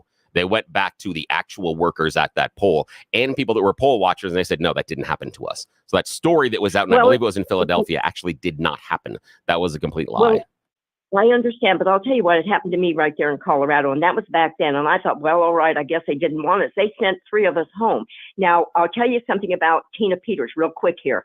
I think the judge was extremely harsh, and he was way out of line. I mean, he could have been a little bit more of a human being than that. Now, he wants to make a name for himself, and he wanted to chastise her. Well, I'll tell you what, it has backfired on him because they want him out of Mesa County. I talked to 2 of my nieces over the weekend. He's not liked. I mean, he's got death threats. He had death threats before this happened. He's not a nice guy, period. And he wanted to make a name for himself and say, well, this is what I'm going to do to her. And he went all around the country. I mean, my niece in Florida said that they watched that. It's a disgrace. I mean, Colorado seems to be more disgraceful every day. Well, Jacqueline, I appreciate the say. call, and I can understand the frustration with the judge. I think death threats are totally unacceptable in this country. Shouldn't be done. As somebody's had them leveled against me, and I had to call the Lakewood police to deal with it. So not acceptable. But look, my frustration over the sentencing was this bizarre effort to prosecute the heck out of some people in a state that is one of the number 3 most unsafe states in the country, number 1 for cocaine use, number 10 for human trafficking. So it seems, and then we're a sanctuary city and state on top of it. So we're like, yeah, illegally come into our state. Here's a whole bunch of services we'll provide for you. But you know that county clerk over there in Mesa County, we're going to make sure we throw the book at her. That's where I get frustrated with it. All right, we'll get to your calls in a second. Look, you don't have to keep on living with that joint pain, guys. Real lasting relief is possible with help from QC Kinetics. People here are getting their lives back, getting their mobility back thanks to QC Kinetics. Joel here in the office, man, he's like a 25-year-old now, he's doing wind sprints up and down the hallways. Believe me, he's not 25, but he's got the energy back like he is. QC Kinetics is the nation's leader in cellular. I just have a vision of Joel doing wind sprints down the hall. That's awesome. QC Kinetics is the nation's leader in cellular therapies that can revitalize your joints. I'm talking about advanced regenerative medicine using your own body's healing properties, highly concentrated and carefully placed in your achy joints. Back pain, shoulder pain, knee pain, these are cutting-edge treatments that require no surgery, no drugs, and no downtime. It's a quick in-office procedure that can get you moving again. These protocols have been developed by medical professionals and under the leadership of Dr. Mitchell Scheinkup, a former orthopedic surgeon and a pioneer in clinical regenerative medicine. Listen, is arthritic joint pain keeping you from doing things you love? Pain in your knees, hips, back, or shoulder? You owe it to yourself to learn more. Call QC Kinetics today for a free consultation. Their phone number is 303-900-8986. That's 303-900-8986 with locations in Aurora, Superior, Highlands Ranch, and Colorado Springs. We'll continue with your calls and texts. You're listening to The Jeff and Bill Show. Denver's talk leader, News Talk 710 KNUS. RockyMountainBargains.com, where you'll always pay half price. Why pay retail when you can get what you want at 50% off? Just go to RockyMountainBargains.com and save. Here's this week's featured item. A Yeti Roadie 60-quart wheeled cooler valued at $450. Get it now at RockyMountainBargains.com for 50% off. RockyMountainBargains.com, where you always pay half price. Restrictions apply. Go to RockyMountainBargains.com for complete details.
Welcome back to the Jeff and Bill Show. Is Tina Peters a political prisoner? Kevin Lundberg thinks so. Matt Crane and Jimmy Sangenberg, though, over the weekend say, no, this is her just desserts.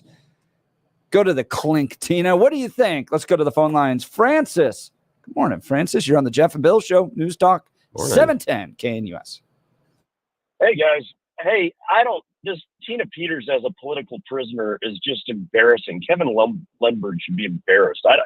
I think that here's where people are feeling outrage a little bit, is that I think the judge jumped on her with both feet. There's no question, but and should have been probably about half that. Yeah, but she earned it too with her conduct. I mean, think about her. She fled the jurisdiction, claimed she didn't know any better, which is absurd. They had to, after she broke all of the laws with regard to getting somebody into the facility, imaging everything out, and then it cost the county just millions of dollars. They had to replace multiple machines. She leaked passwords from these machines, and it was all for nothing. The idea that somehow Tina Peters was examining data is laughable. She didn't finish her clerk and recorder training, for heaven's sake, about how the election machines work and how to run the elections. I'm so over this idea that somehow she has some First Amendment coverage for this is ridiculous. She isn't outside in a public place saying how the elections could be compromised in these different ways. She committed crimes. You have no First Amendment coverage to commit crimes. I mean, that doesn't make her a political prisoner. If she would have just owned any of her actions at any point in time, her sentence would have been half that, and maybe even no sentence. Francis, do you think though, with the 9-year sentence, the judge has now set Tina up to be a martyr?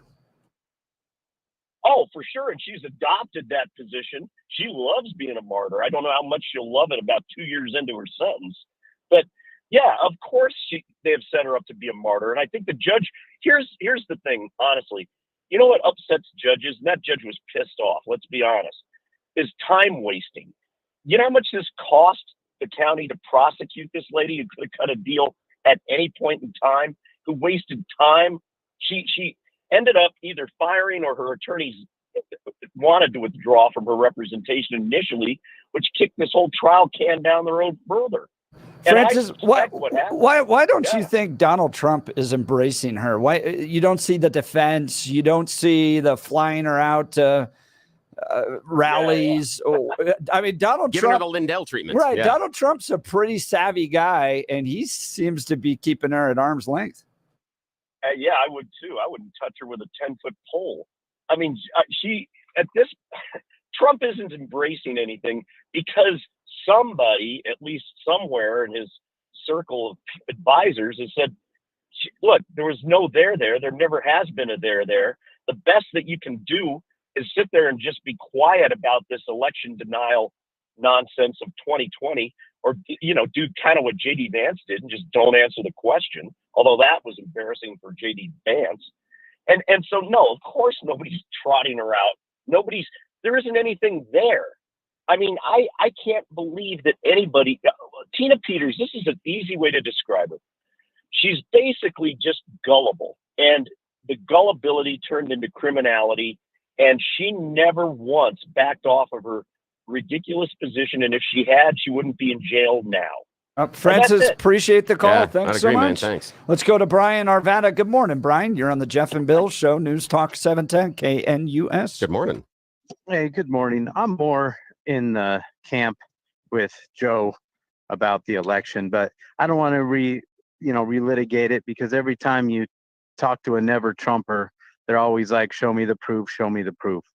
And even though we have no proof, but we have lots of evidence where things weren't on the up and up. We don't know if it turned the election or not, but you can't even talk about that. We can't even talk about that with never Trumpers, because they're just like, show me the proof, show me the proof. Even though, in North Carolina, they just had 500,000 or more clean up the registrations people that couldn't even register that voted 4 years ago. We don't know. We don't know, Brian, if they voted or not. They're cleaning up their registration based on whether or not they moved, whether or not. In fact, some of the reasons that they would have been removed from the rolls is inactive. They would not have voted. So the assertion you're making there is not necessarily correct. Well, that's a lot of people that now are being removed. I mean, come on. That's a lot of people. But it happens all the time. It happens all the time. And this is the thing is, Brian, you're coming to a conclusion. You're convinced that the election was stolen. So when you see something like this, that for you is a piece of self-evident proof, regardless of the fact that it doesn't actually prove anything. Is it that they're being removed, or like in Colorado's case, we had to sue in order to get access to the voter rolls, right? Didn't that just come down? This is a cleanup that they do. Then they announce the number of people that they pulled off. I thought that Jenna Griswold wasn't sharing that information. She was compelled by a court recently. North Carolina, not Colorado. I don't remember the Carolina thing, but this is North Carolina. In Colorado, I think Jenna Griswold had to be sued in order to provide access to organizations to review the voter rolls. And that's the issue I have. I'm not convinced the election was stolen, but I lean towards one direction. But what I want to say is, anytime my mom used to say, people who tell half truths and not the whole truth might as well be lying. And that's Jenna Griswold. First, the machines were stripped, which in my opinion means there's no capability. Oh, now they're just disabled and it's just a semantics thing. No, that's a lie. And so the Never Trumpers will say semantics. The common sense people will say, come on, strip them. If you're not telling us, if you're not telling us the whole truth, you're covering up a lie. And, the election will go down kind of like the Kennedy assassination, where most people know it wasn't the lone shooter, but where's the proof? So, Brian, ask Peter Boyles where the proof is. Appreciate the call. Thanks so much. Let's go to Frank Evergreen. You're on the Jeff and Bill Show, News Talk 710 KNUS. Good morning, Frank. Morning, Frank. Frank, can you hear us? Frank, are you there? I think he's talking to someone else at the time, so we probably don't want to have that kind of conversation going over the air. Just in case he says, and my password is, I'm not going to be responsible. And the password to the voting machine. No, he's talking to someone else. So right now. All right, Frank, we'll try to get back to you. I agree with Brian's sentiment that, and this is because I don't trust Jenna Griswold at all. She purports to run this gold standard election. We have to sue her in order to get access to the voter rolls. She sends 30,000 mailings out to people that aren't able to vote, asking them to register to vote. So they continue to make, and then the whole Supreme Court case where she was part of the effort to remove Donald Trump from the ballot. That is a serious threat to democracy, in my opinion. That would have brought down this country if she had been successful in the way we run elections. Really good point, my friend. And then she claims to run gold standards. So I agree with Brian's sentiment that we don't trust these people. Let's go to Frank Evergreen. Good morning, Frank. Morning. Hey, I forget, has Hillary accepted Trump's win in 2016 yet? Yeah, she did the next day. 24 hours later, she came out and conceded. Yeah, publicly. Yeah, she conceded, but she thinks it was rigged, that Russia interfered. Oh, yeah. But again, what she didn't do is she didn't foment a plan, and she didn't do all the other steps afterwards. So she could be angry about it and say it. And there were some Democrats that said they should object to the certification of the vote and things like that. They did it. But what they didn't do is put together a plan involving lots and lots and lots of other people. That's where I disagree a little bit, because I think they actually did put together a plan. But go ahead. They did. Since you took debate on Hillary, how many people has Hillary killed, and how many people has her husband raped? Again, we don't have any information showing that Hillary has killed anybody. Do you? You mean like on tape or something, or what kind of information do you want, Billy? Who'd she kill? I don't know. I mean, people. Oh. Well, that would be important. I know that would be important. So far, we haven't been able to. And people say a lot of things, and we hear that a lot. But so far, we have no proof. But we have no proof that Hillary has killed anybody. I do believe there are some good cases out there that Bill Clinton, at least at the very minimum, sexually assaulted some women, if not rape. Absolutely. But those never got to court for a variety of reasons. But yeah, because they don't prosecute Democrats. Yeah, they do. Bob Menendez believes would disagree with you. Wait, hang on, Frank. Gold Bar Bob disagrees with you. Is he in contempt of Congress? Is Eric Holder? Oh yeah, he is. But that would be. Hang on a sec. That would be the Trump DOJ that would have had to do that, and they didn't. So that you can't sit there and say, where is he now? And Bob Menendez was charged by the Biden DOJ, and he's a Democrat. Frank, appreciate the call. All right, coming up in the 8 o'clock hour, Rich Sokol is going to join us as we commemorate the 1-year anniversary of the October 7th attack by Hamas against Israel. You're not going to want to miss that conversation. You're listening to The Jeff and Bill Show. Denver's Talk Leader, News Talk 710 KNUS.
It is 8 a.m. in the Mile High City on this Monday, October 7th. Good morning, Denver, Colorado. You tuned into the Jeff and Bill Show on 710 KNUS. I'm your co-host, Jeff Hunt, along with Bill Thorpe, bringing you the freshest insights and hottest takes from the right, left, and center. Congratulations, you woke up in the greatest country in history. We're gearing up for a whole nother hour of engaging discussions, critical analysis, but most importantly, your calls and texts, because this is where Denver's voice is heard loud and clear. So grab a cup of coffee, Denver, and let's dive into the issues that matter most to you right here, right now. Coming up after news and comment, Rich Sokol, an Israeli activist here in Colorado. You probably know that name, very active in Republican circles as well. He's going to join us to give us some analysis on the 1-year anniversary of the attack of Hamas on Israel and the near 2,000 lives that were lost, 200 hostages taken, including infants, including women, elderly folks. I mean, it was just horrible to watch these innocent civilians murdered, blown up, abused, maimed, kidnapped by the evil forces of Hamas.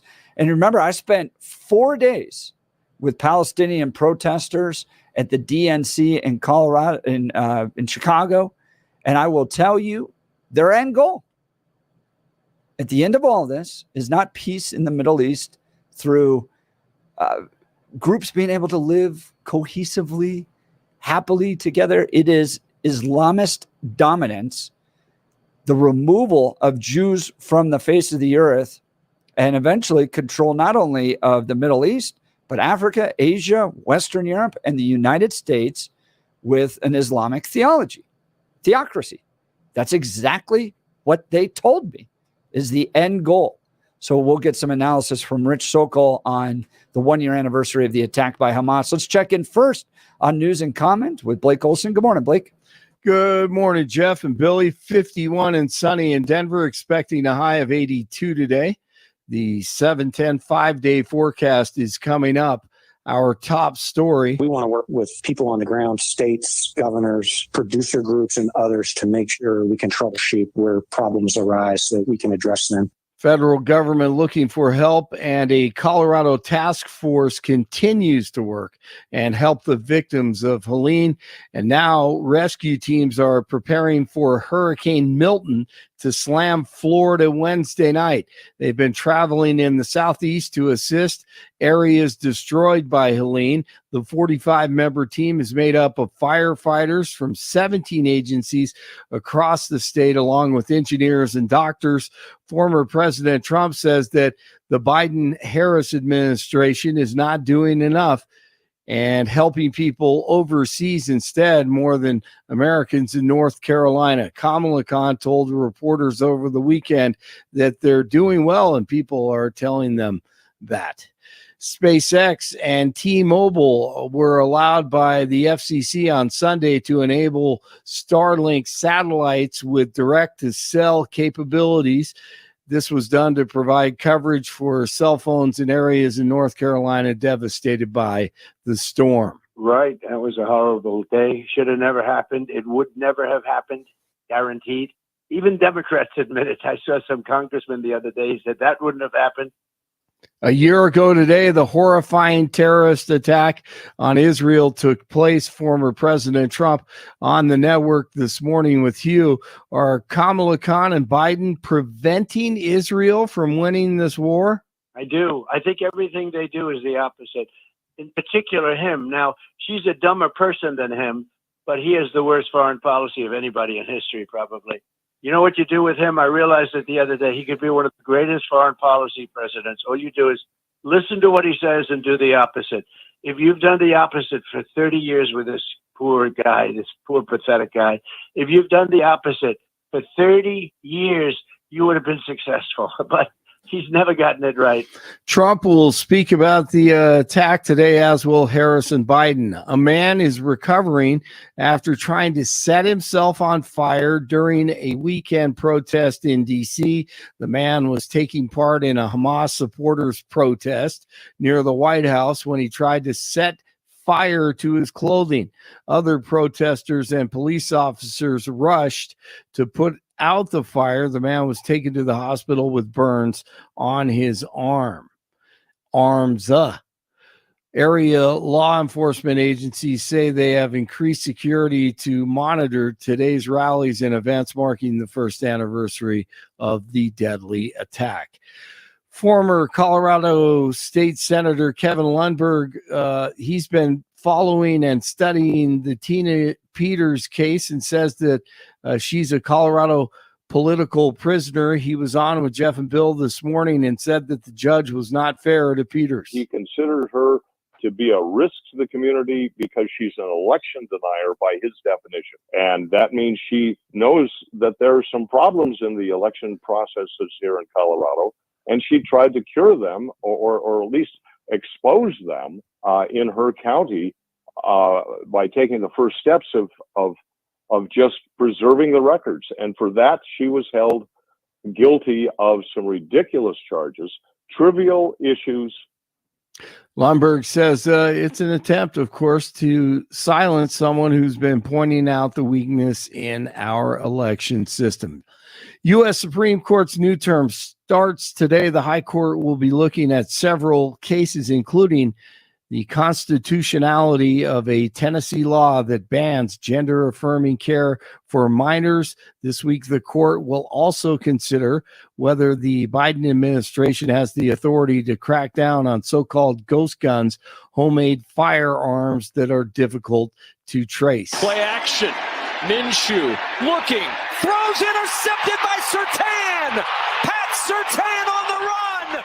Nobody's going to catch him. Surtain going all the way for a Denver touchdown. Surtain 100-plus yard pick six, and the Broncos over the Raiders 34-18 in the 1977 uniforms. The end zones were also painted like the field looked in 1977. It's pretty cool. 47 in Lafayette, 48 in Lone Tree, 51 in Denver. Jeff and Bill continue. By the way, the Broncos have won 3 straight. It's Monday morning. Blake Olson, News Talk 710 KNUS.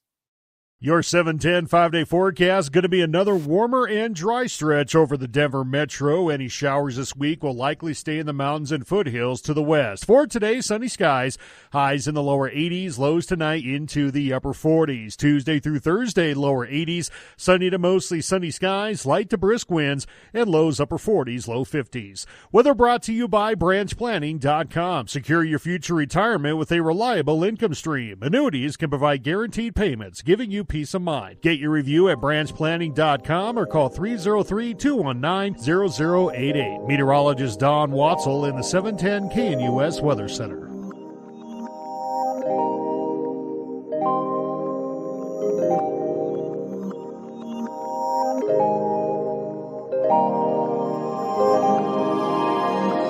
It was about a year ago that we all woke up to just devastating news, shocking news. You saw it come through on X, live videos of attacks on Israel, these Hamas terrorists parachuting in, flying in on these bizarre little contraptions, attacking people attending a concert that would kick off a war. I mean, Bill, you and I were talking, Netanyahu saying they're fighting this, I think, on 7 fronts right now. That's what he was saying this weekend. Hezbollah, we're now at a point where Iran is just firing missiles at Israel, like hundreds of ballistic missiles.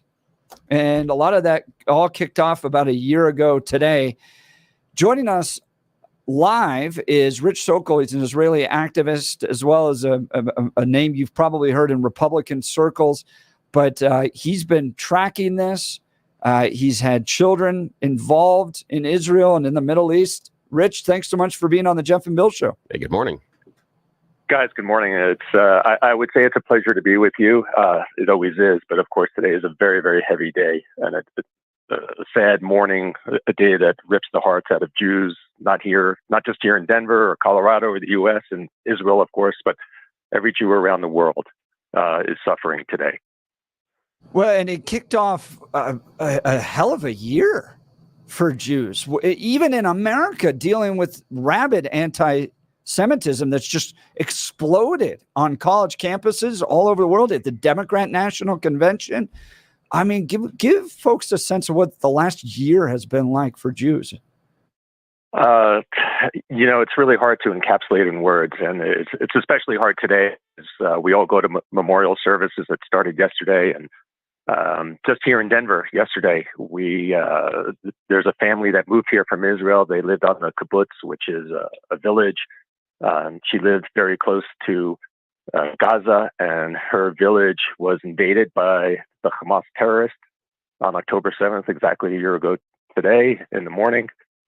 And she told the story yesterday of what it was like for her and her husband and her children cowering in their safe room as terrorists came in and out of their house, tried to get to them in their safe room. And she explained that she lived in what we would basically call a townhouse. There's 4 houses in a row with common walls.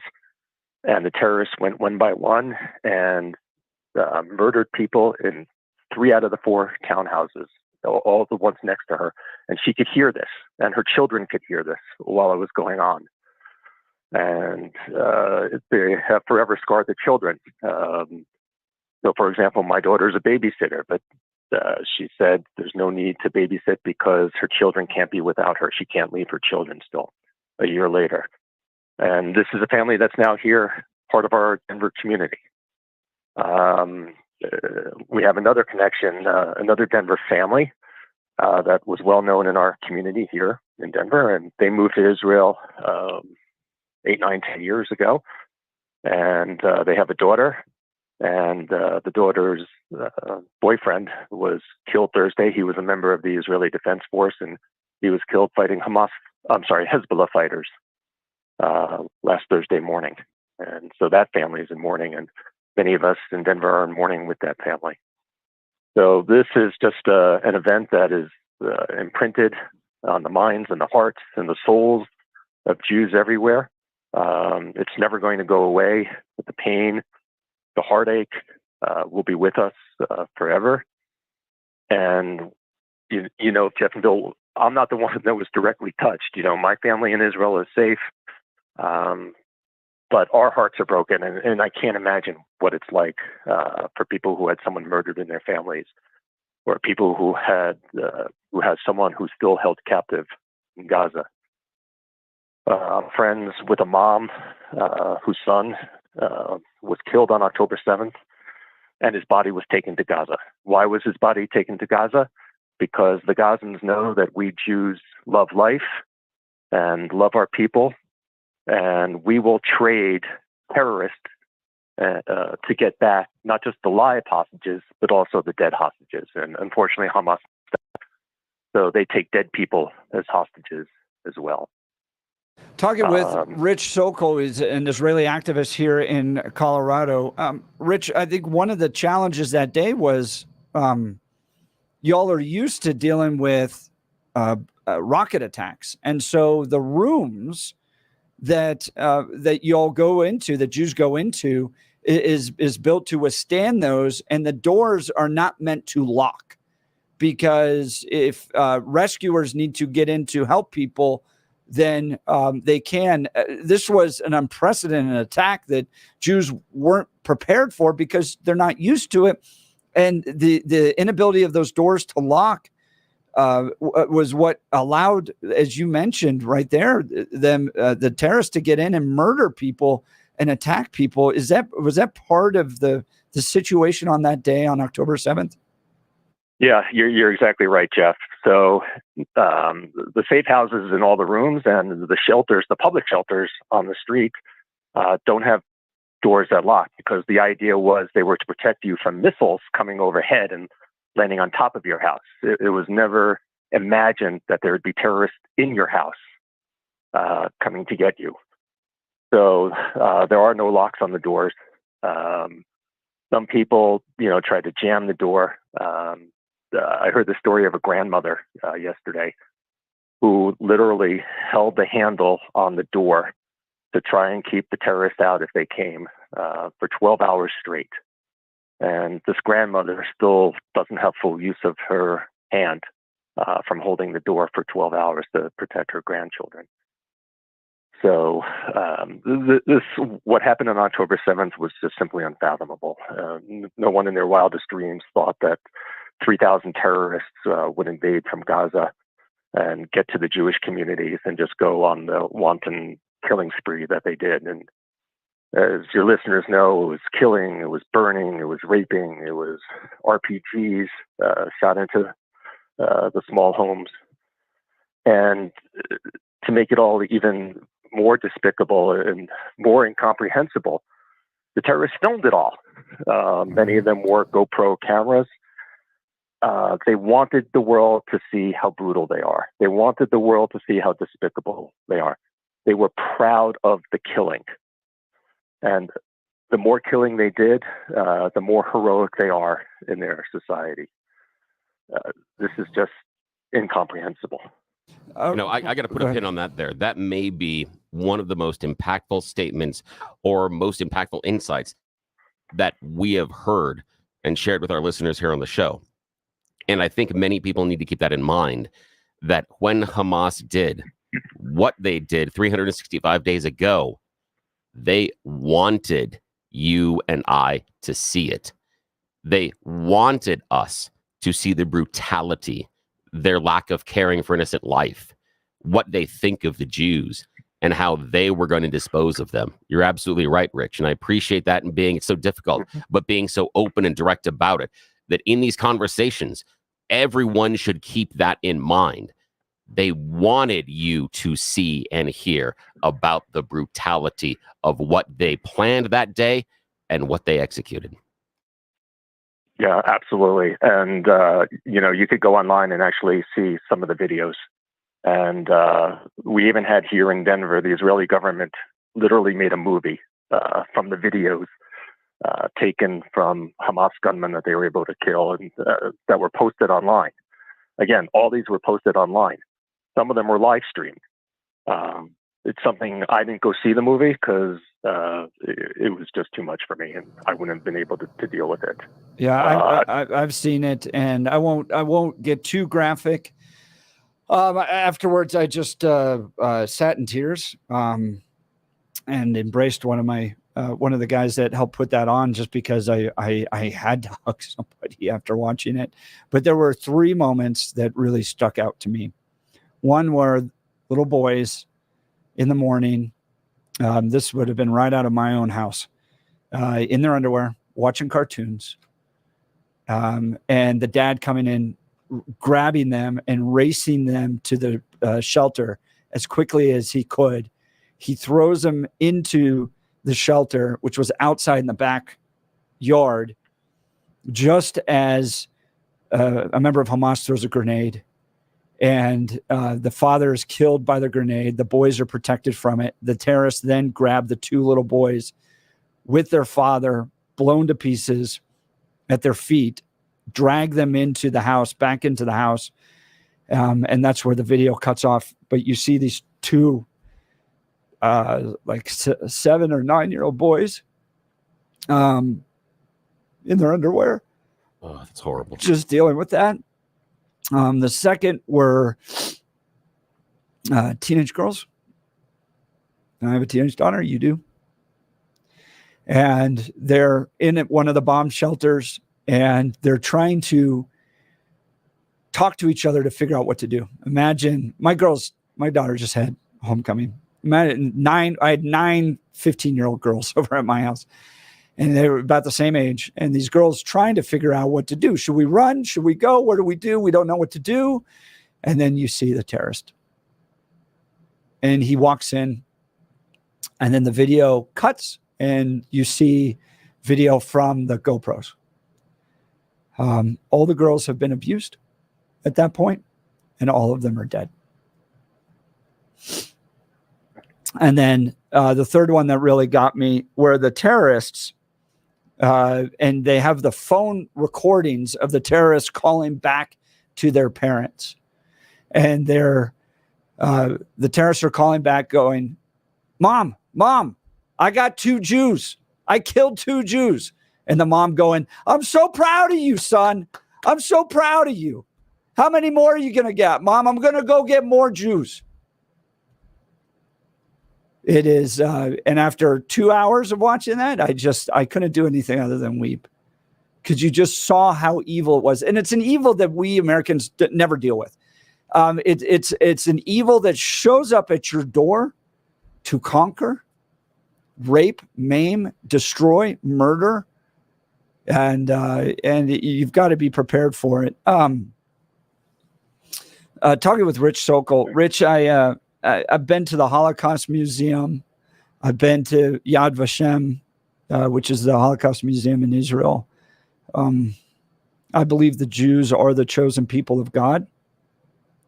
And part of the suffering that Jews have faced throughout history is related to Satan and evil pursuing the chosen people of God.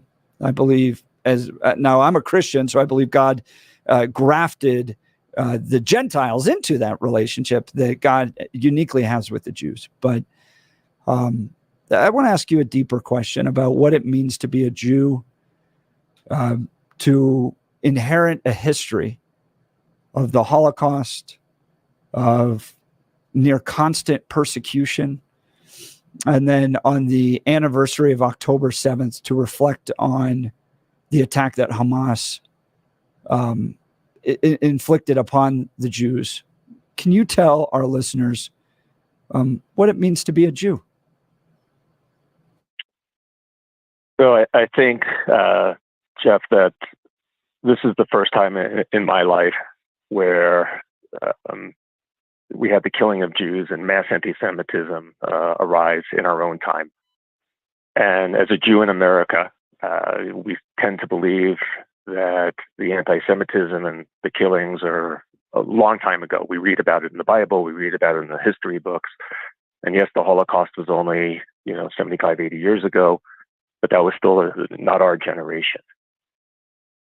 So these are things that are very important to us, obviously, the Holocaust and, going back to biblical times, all the pogroms, all the killings, all the expulsions, all the blood libel, and that certainly shapes our people and it in many ways defines us, that we want to be careful about that because we don't want to be defined by the evil and by the bad. We want to be defined by the good and by the hope.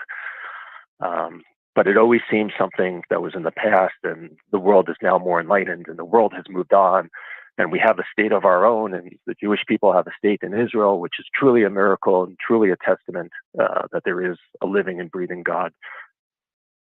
And then this happened on October 7th, a year ago this morning. So for many, many Jews, we thought the anti-Semitism and the killings were a thing of the past.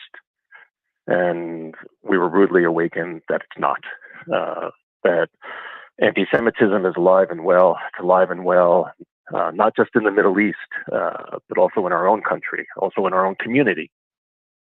And that for whatever reason, the Jewish people are always going to be treated differently. And I mean, but I believe it's a spiritual thing. I really do. I mean, it's hard to explain just the hatred, right? Like, what is the point of the hatred of the Jews? I don't get it.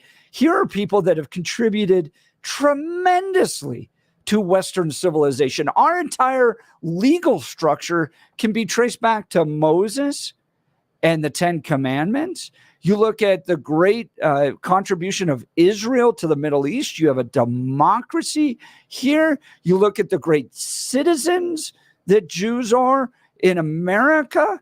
I mean, it is these are good people that should be honored and celebrated for their religious and cultural contributions to Western civilization, to the world. And yet there is this bizarre, I mean, I ran into it when I was spent 4 days with Palestinian protesters, that it's not rational, that it is this almost like this spiritual hatred. And I guess, Rich, has October 7th galvanized the Jewish community? Do you feel like they're stronger now in light of this and the spiritual? Because I'm going to say it is. I think it's a spiritual, satanic hatred of God's chosen people. And do you feel like the Jewish community has come together and is stronger now? Absolutely. There's been a change in the Jewish community, and there's a unity that we've never felt before. So something positive has come out of this. But I just wanted to add, Jeff, I think in the Middle East, in many ways, this is a religious war. For example, Hamas is the terrorist organization that runs Gaza and perpetrated the horrific atrocities of October 7th. Hamas is simply an acronym for it means the Islamic Resistance Movement. Hezbollah, which is the terrorist group in Lebanon, which Israel is now engaged in fighting, and thank God Israel's been able to take out many of its leaders. Hezbollah translates to Party of God. So in the Middle East, these are people who are motivated by their radical interpretation of Islam, and they believe it is their God-given duty to go kill the infidels, which, by the way, includes us, includes all non-Muslims, but especially the Jews.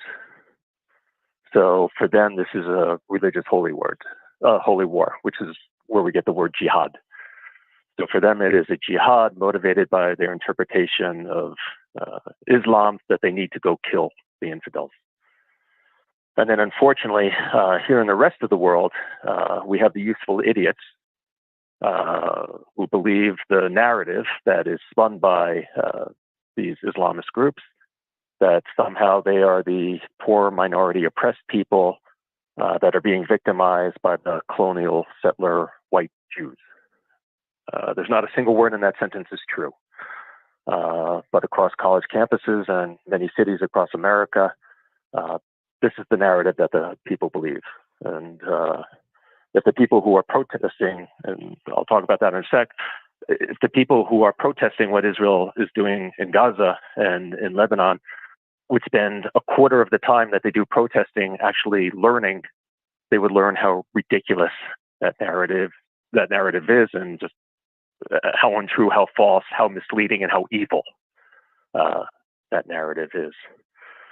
Well, I want to ask you about Iran and what's going to happen next from your perspective. I mean, it is exploding in the Middle East in this last year.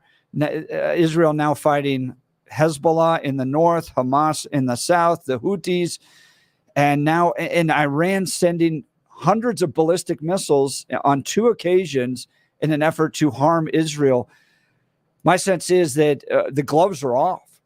These things were originally run through proxies, but now it is Iran and Israel. My God, what is going to happen? Rich Sokol.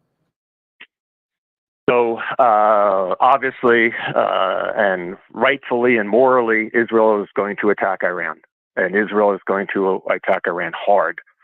And there is going to be pain and suffering in Iran. There's actually hope in all this, Jeff and Bill. From my perspective, Iran is the head of the octopus. You talked a little bit earlier about the 7-front war, and it is Israel's fighting a 7-front war. So I think of it as an octopus with 7 arms, but the head of the octopus is Iran.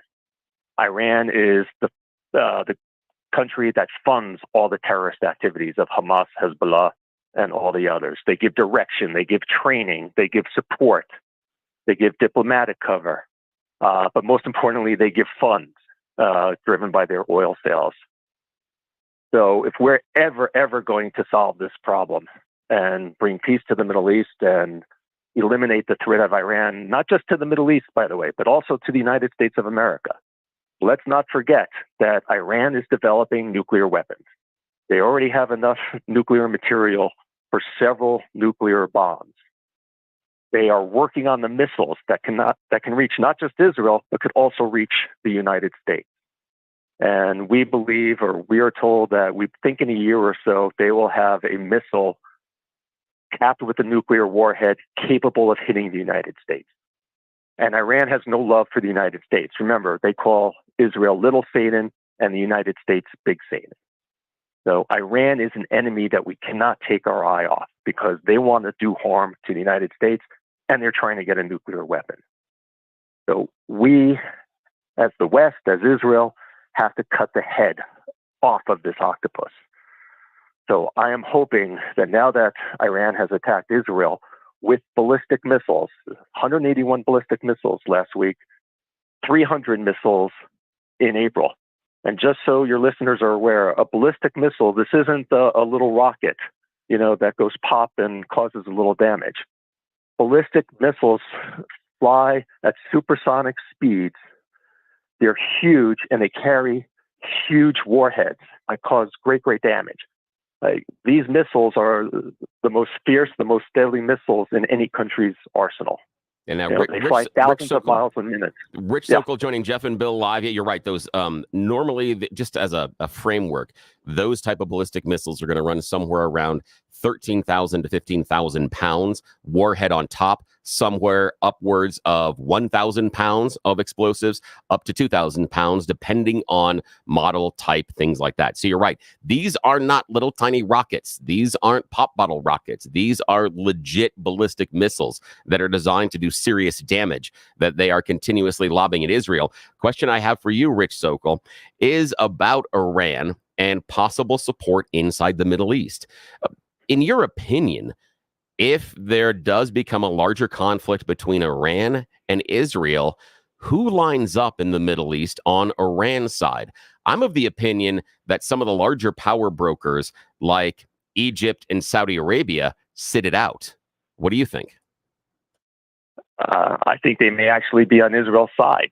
So remember, in the Middle East, there's a huge fight going on between the Shiite Muslims and the Sunni Muslims. You know, we think all Muslims belong to the same sect. They don't. And there's no love between the Shiites and the Sunni Muslims. Iran is the leader of the Shiite Muslim world.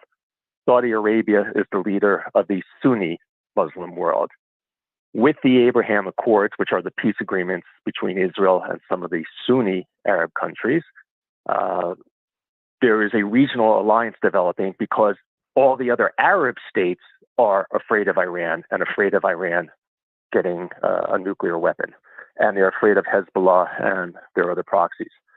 So behind the scenes, there have been, not behind the scenes, obviously, with the Abraham Accords, but with the other Sunni countries, there is now growing alliance between Israel and these Sunni countries. Not because these countries have any love for Jews or any love for Israel, but they have a greater fear of Iran than their hatred of Israel. Yeah, I would totally agree with you, because Israel is not looking to take over Egypt and Saudi Arabia and Bahrain and the United Arab Emirates. However, Iran does, based on religion. They don't agree with the religious bend of those countries, and they would be much happier if they were in charge and their religious sect was the ones that were pushing the buttons and making everything happen. Also, Rich, I want to have your reaction on what I would say is one of the more effective prosecutions of this war so far, and that is cutting the head off of Hezbollah. There are lots of ways to win a conflict. Taking out the person up top is like one of the top 3 ways to do it. That is remarkable. What I want your opinion on is, one, just talk about what it took, for Israel to be able to take out the leader of Hezbollah, but also, what does that mean elsewhere, wider in the region? What message did Israel send when they basically launched a bunker buster bomb and said, you thought you were safe, maybe you need to rethink your stuff? Right. Thanks, Bill. So what's interesting is not just that Israel was able to take out Nasrallah. Nasrallah has been the head of Hezbollah for the last 30 years, and he is close personal friends with the Ayatollah Khomeini in Iran.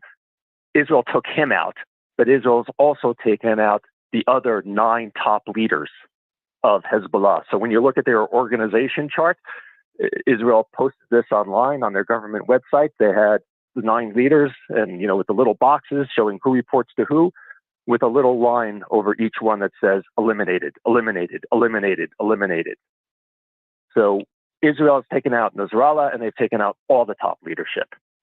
So what this has done is important because it's reestablishing Israel's deterrence in the Middle East. And it's sending a message to all the Arabs, or to all the people who want to do Israel harm, that, hey, buddies, you better pay attention, because we're a hell of a lot stronger than you. You, Hezbollah, thought you were stronger. You touted all your missiles. You said how you could attack and kill tens of thousands of Israelis. Well, guess what? You haven't, and all your leaders are now dead. That sends a chilling message to every other Arab country that thinks they may want to harm Israel. And it pushes those Arab countries now to ally with Israel, because now, again, Israel has proven that it is the strongest power in the Middle East, and it's not someone you mess with. And it's and a that good deterrence was country. taken. It's a good country. I've been there. It's a lot. There's a lot of freedoms there. And it's one of those rare places where you can have Jews, Christians, and Muslims all together, and people are allowed to worship freely in their spaces. It's a Western democracy. So, yeah, align with them. Yeah. It's a good country. Well, it's the morally thing to do, but I'll also say in the Middle East, power in many people's eyes is what's moral. And Israel is now once again the power. So that helps. But you're right. Morally, it's the right thing to do, of course. Well, Rich Sokol, Israeli activist here in Colorado, thank you so much for taking time on October 7th to, first of all, remind all of us the terrible human tragedy that took place on October 7th. These were innocent people. These were people going to concerts. These were little children. These were young teenage girls. And it was evil. It was pure evil that met them. And we need to remember it, but continue to show your support for Israel. It's a good country. So much of what we enjoy in America and Western civilization can be attributed back to the Jewish people. So honor, support your Jewish friends, and let's stand with them, not only against radical Islamists, but against this radical anti-Semitic Marxism that's taking a hold of college campuses. It should be condemned outright. It is a threat to our friends and our neighbors.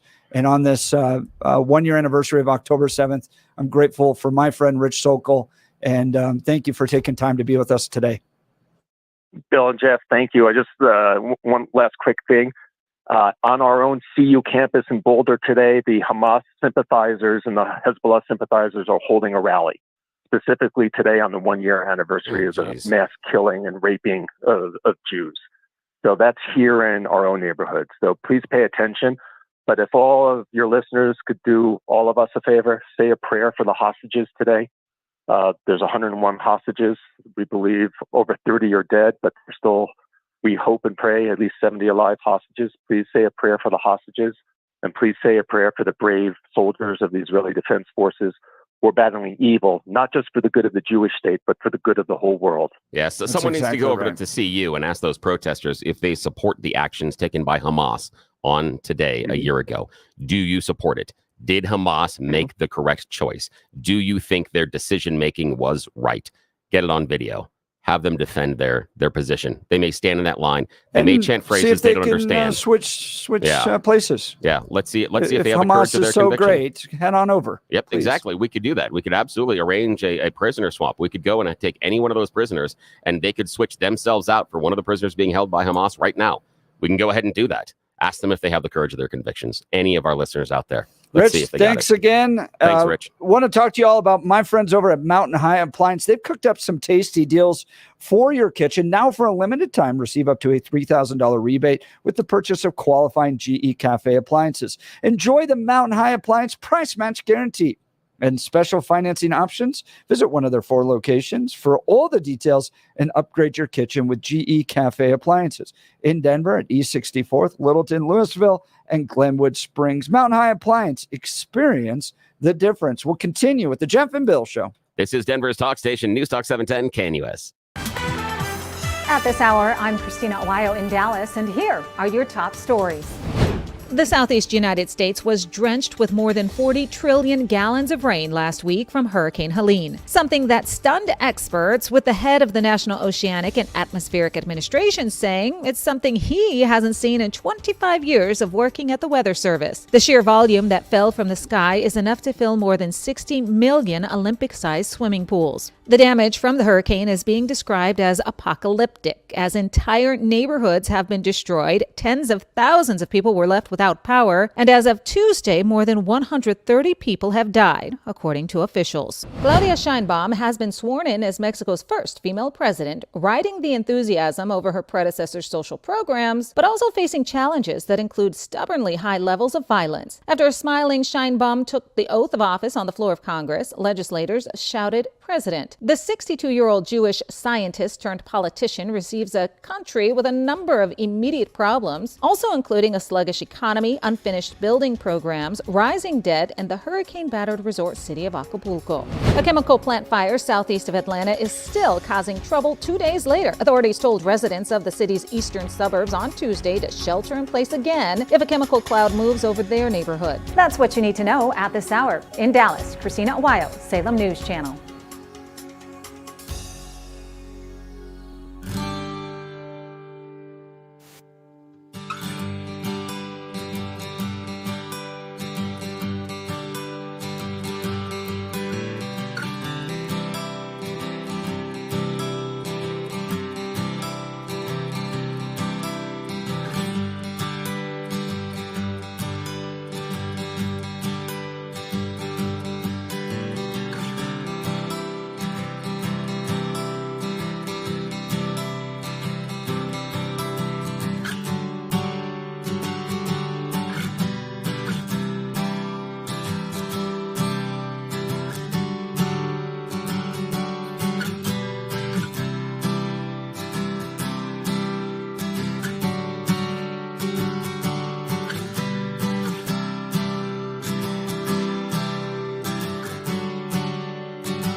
Welcome back to the Jeff and Bill Show. It is the 1 year anniversary of the terrible atrocities that took place in Israel with Hamas attacking innocent Jews, killing nearly 2,000 of them, taking 200 of them as hostages. And yesterday, Rich Sokol calls me. He goes, Jeff, I'm driven by this church run by a guy named Phil Eberhart.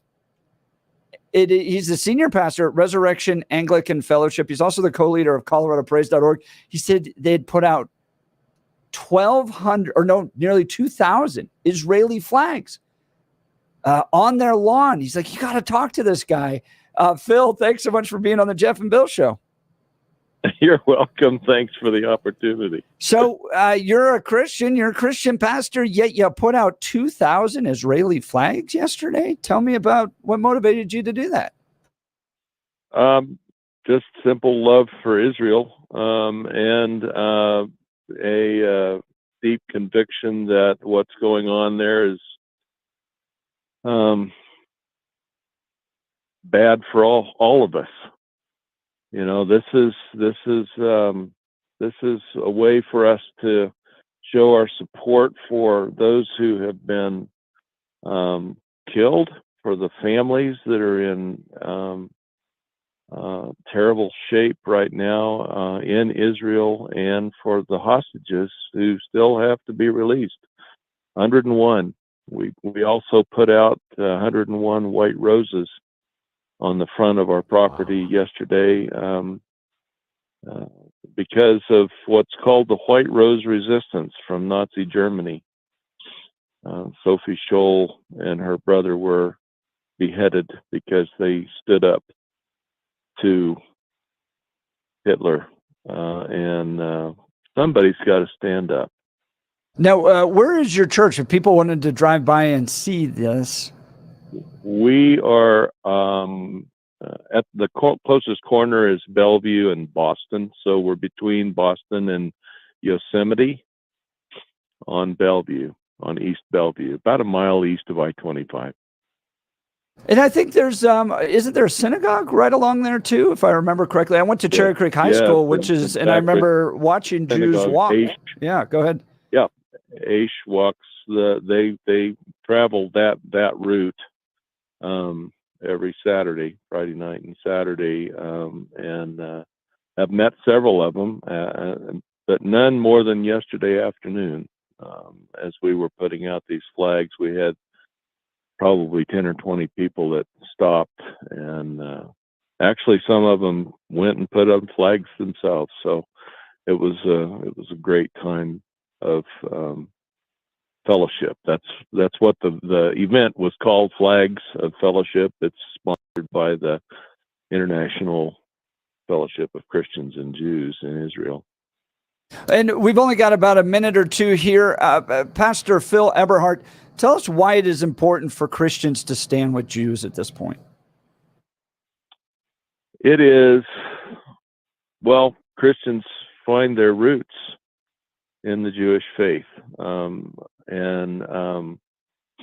we're not replacing, we're grafted into that root system of the ancient faith of the Jews, and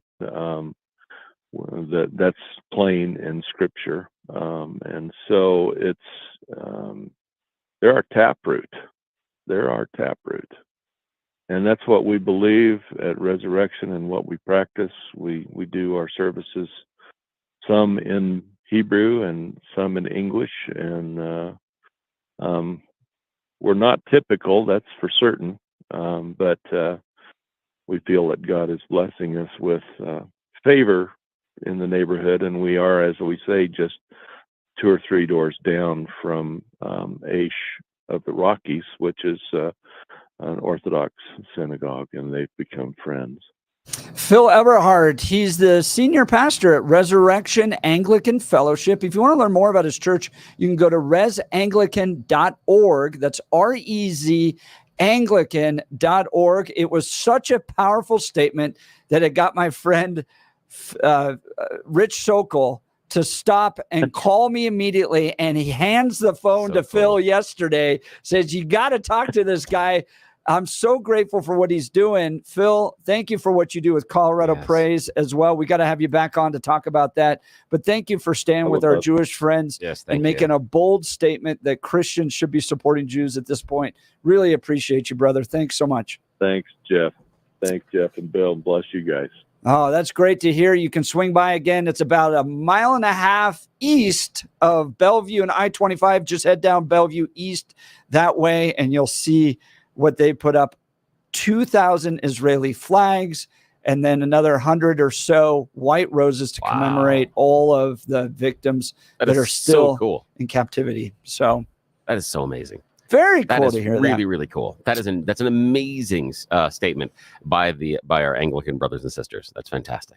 I'm so impressed. We'll continue with the Jeff and Bill Show. This is Denver's Talk Leader, News Talk 710 KNUS.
All right, welcome back to the Jeff and Bill Show. In the 9 o'clock hour, we're going to dive into FEMA funding for migrants at the expense of North Carolinians. You're not going to want to miss this. You're listening to the Jeff and Bill Show. Denver's talk leader, News Talk 710, KNUS.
Got a reference to Samuel? I don't know. Is that?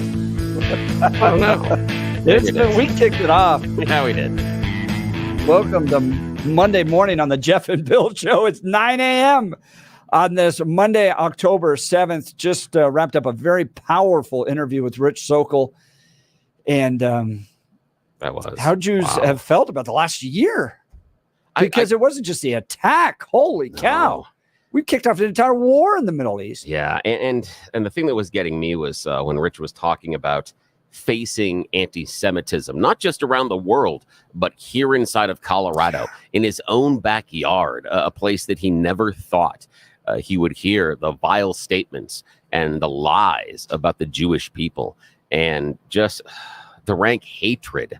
But it has become acceptable it has become acceptable again in not only our society, but our state, that we are going to treat our Jewish brothers and sisters this way based on stuff that is completely and totally lies. And that's the thing. We can kind of close the circle. We started about that this morning and things, and we're coming back to it, talking about, the things that the pro-Hamas protesters are out there saying. They're not being honest with you, because Jeff, when he was out at the DNC, got them to be honest. It's like, no. We want all the Jews dead. And then after that, we want control of all the countries. You Christians, as long as you sit down, shut up, and follow our rules, are fine. If not, off go your heads. That's exactly right. And if you think the LGBTQ community is going to have any rights in that world, in fact, I'll probably release that video today in light of the anniversary of I got to go dig it up, but it's The shocking part is that he was like, no, you don't have rights. You don't get voting rights. You don't have free speech rights. You get no rights. The only thing we will give you is we will allow you to live as long as we feel there is a reason you should be alive. That's exactly what he said. That's it. And it doesn't matter. It goes beyond the Jewish religion. That's the thing that the protesters aren't going to be honest with you about. Yep. We're going to pivot here after news and comment with Blake Olson to the real scandal around Hurricane Helene. May not necessarily be the money, but the slow response from the federal government. Eric Erickson creating quite a timeline. We'll talk about that. Plus, are they funding and putting millions of dollars towards illegal immigrants and running out of money to serve on these disasters, to just serve Americans facing these disasters? We'll get into that and more. But first, news and comment with Blake Olson. Good morning, Blake. Hey, good morning, Jeff and Billy. 53 and sunny in Denver, expecting a high of 82 today. The 7-10 5-day forecast is coming up. Our top story a year ago today, the horrifying terrorist attack on Israel took place. Rich Sokol, an Israel activist, joining Jeff and Bill this morning. And he said, we have families here in Denver who survived the attack, but suffer every day, as you can understand, with the memories. One survivor told people her story over the weekend. Hamas terrorists invaded their village, and that's when the nightmare began. She lived in what we would basically call a townhouse. There's 4 houses in a row with common walls, and the terrorists went one by one and murdered people in 3 out of the 4 townhouses, all the ones next to her. And she could hear this, and her children could hear this while it was going on. And they have forever scarred the children. For example, my daughter's a babysitter, but she said there's no need to babysit because her children can't be without her. She can't leave her children still a year later. And this is a family that's now here, part of our Denver community. Former President Trump on with Hugh this morning and said this administration is preventing Israel from defeating all this evil in the world funded by Iran. I do. I think everything they do is the opposite. In particular, him. Now, she's a dumber person than him, but he has the worst foreign policy of anybody in history, probably. You know what you do with him? I realized it the other day. He could be one of the greatest foreign policy presidents. All you do is listen to what he says and do the opposite. If you've done the opposite for 30 years with this poor guy, this poor, pathetic guy, if you've done the opposite for 30 years, you would have been successful. But he's never gotten it right. A man is recovering after trying to set himself on fire during a weekend protest in D.C. The man, no shocker here, was taking part in a Hamas supporters protest near the White House when he tried to set fire to his clothing. He's still alive. I don't know if that's a good thing or a bad thing. Federal government looking for help. We want to work with people on the ground, states, governors, producer groups, and others to make sure we can troubleshoot where problems arise so that we can address them. A Colorado task force continues to work to help the victims of Helene, and now rescue teams are preparing for Hurricane Milton to slam Florida Wednesday night. They've been traveling in the southeast to assist in areas destroyed by Helene. The 45-member team is made up of firefighters, once again, from 17 agencies across the state, along with engineers and doctors. SpaceX and T-Mobile were allowed by the FCC on Sunday to enable Starlink satellites with direct-to-cell capabilities. Former Colorado State Senator Kevin Lundberg's been following and studying the Tina Peters case and says that she's Colorado's political prisoner. He was on with Jeff and Bill this morning, and he said the judge was not fair to Peters. He considered her to be a risk to the community because she's an election denier by his definition. And that means she knows that there are some problems in the election processes here in Colorado. And she tried to cure them or at least expose them in her county by taking the first steps of just preserving the records. And for that, she was held guilty of some ridiculous charges, trivial issues. He says it's an attempt to silence someone who's pointing out the weakness in our election system. Play action. Minshew looking, throws intercepted by Surtain. Pat Surtain on the run. Nobody's going to catch him. Surtain going all the way for a Denver touchdown. Take it to the house. Surtain, 100-plus yard pick six, and the Broncos win their third straight, 34-18 in the 1977 Broncos uniforms, and the end zones painted almost identical to what they looked like in 1977. I was in the third deck, northeast stands for that one against the Raiders. Looked pretty cool. 50 in Arvada. Back in 77, I wasn't there over the weekend. I'm sorry. 50 in Arvada, 49 in Inglewood, 53 in Denver. Jeff and Bill continue. It's Monday morning. Blake Olson, News Talk 710 KNUS.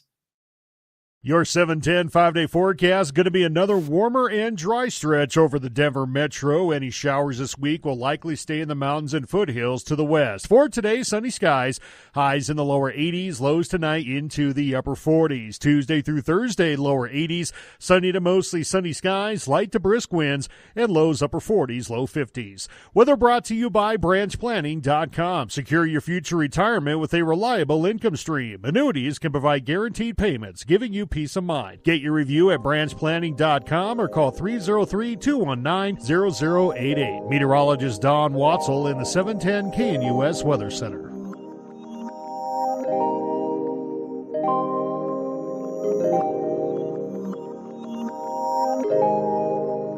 All right, and what's got to be one of the worst time tweets ever was Kamala Harris's tweet about $157 million going to Lebanon. Lebanon! We have people dying in hurricanes in America. We have an open border. We have crime-ridden cities, and yet we sent $157 million to Lebanon. So I spent some time yesterday trying to understand what happened in North Carolina. Because if you Google it, you will literally get headlines on either side of this thing, and they like fact check each other. Okay. So my best take on this is that, first of all, you have to understand that most of the devastation took place in Western North Carolina. And it has to do with some of the geography there that contributed to just a disaster of epic proportions. So even ahead of the hurricane, they had rain that fell for days and days that created soft soil. And then they got hit by this hurricane that dumped 1 trillion gallons of water in this one area. And the way the mountains are set up is they're basically big funnels. And Asheville sits at the nexus of 2 different rivers that come through there. And with the fact that the mountains just basically create, and then you as Coloradans will know this, is that when weather brushes up against the mountains, it gets worse. It pushes up into the atmosphere. And then that's essentially why we get rainstorms in Colorado every afternoon. is because of the way the mountains affect our weather here in Colorado. So you had days of rain. You then had this huge hurricane that brought in 1 trillion gallons of water in, and then that was exacerbated by the mountains. And then you had this funneling that took place towards one town that had 2 rivers, and that's the destruction you get in Asheville. But then there were complaints about FEMA running out of money. And the quote that came from Mayorkas about that was, they don't believe that they can finish the entire hurricane season with the current funding that they have. Well, people went to go look at the funding that FEMA has and where it's been allocated, and they have spent hundreds of millions of dollars, not out of a particular fund to deal with hurricanes and disasters, but out of a separate funds for illegal immigrants in America. And that kicked off a lot of frustration. Why is FEMA funding programs for illegal immigrants? Now, you can't honestly say that the money should have been spent. Well, I think you could say this. You could say that the money should be spent on Americans, but it's not right to say that the money that was supposed to be spent on disasters was somehow taken from the same fund and sent to illegal immigrants. They were allocated initially into separate funds. But I think it's a very fair critique to say, why the heck is FEMA spending money on illegal immigrants at all? And so here we are in a place where FEMA doesn't have enough money to finish the hurricane season. And then you get into the slow response from FEMA to the disaster in North Carolina. And this is legitimate. This is a legitimate critique that they have been slow. Part of the challenge that FEMA, I think, had was that the helicopters were too big. They were dealing with these very big helicopters, the big Black Hawk helicopters, and couldn't get to provide support. But who did respond were individuals and volunteers with small private helicopters, and they absolutely ran into interference from FEMA and government officials that prevented them from providing care. One of these was a wild story that The Hill published of a guy from South Carolina who went in there, tried to provide support, and this firefighter, this like firefighter chief, essentially shut him down while his son was up on the hills. They had flown up there. They saw an elderly couple. This is a small private helicopter where only 2 people can fit into it. He tells his son to get out, wait with the older man. He's going to load up the older woman, take her down, drop her off, and then come back and grab the old man, come back, drop him off, and then he'll go back and get his son. He runs into this firefighter chief who basically says, no, I'm coordinating this whole thing. You're not going back up there. The guy's like, the hell I am. My son's up there. Dude, I have like nightmares. This is like, you're like trying to rescue people, and you're like, I'm going to put my son down and let him stay up there and comfort somebody that needs help while I ferry and shuttle people back and forth. And then you run into a guy that's like, you ain't going up there anymore. The guy's like, the hell I am. I'm going up there. They get into this big fight. It's all detailed in The Hill.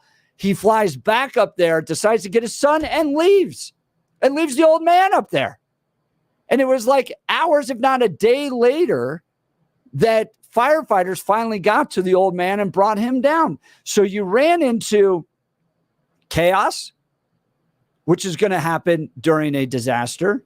You run into government bureaucrats that want to take charge of the situation when you need to operate it more like a special forces unit. I actually got a text message over the weekend from a Navy SEAL trainer. This guy's legendary career in the U.S. Navy SEALs, not at liberty to give his name out.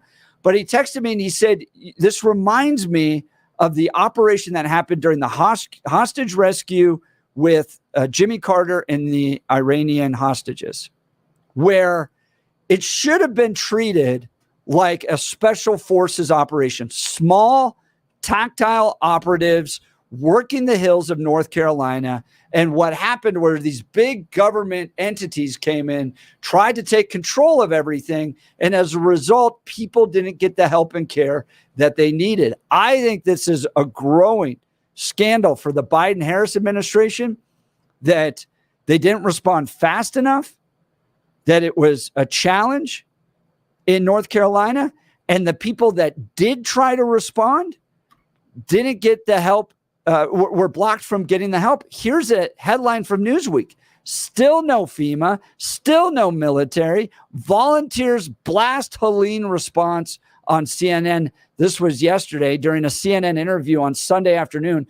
Volunteer pilots and relief organizers criticized the federal government's response to Hurricane Helene, saying there's still no FEMA.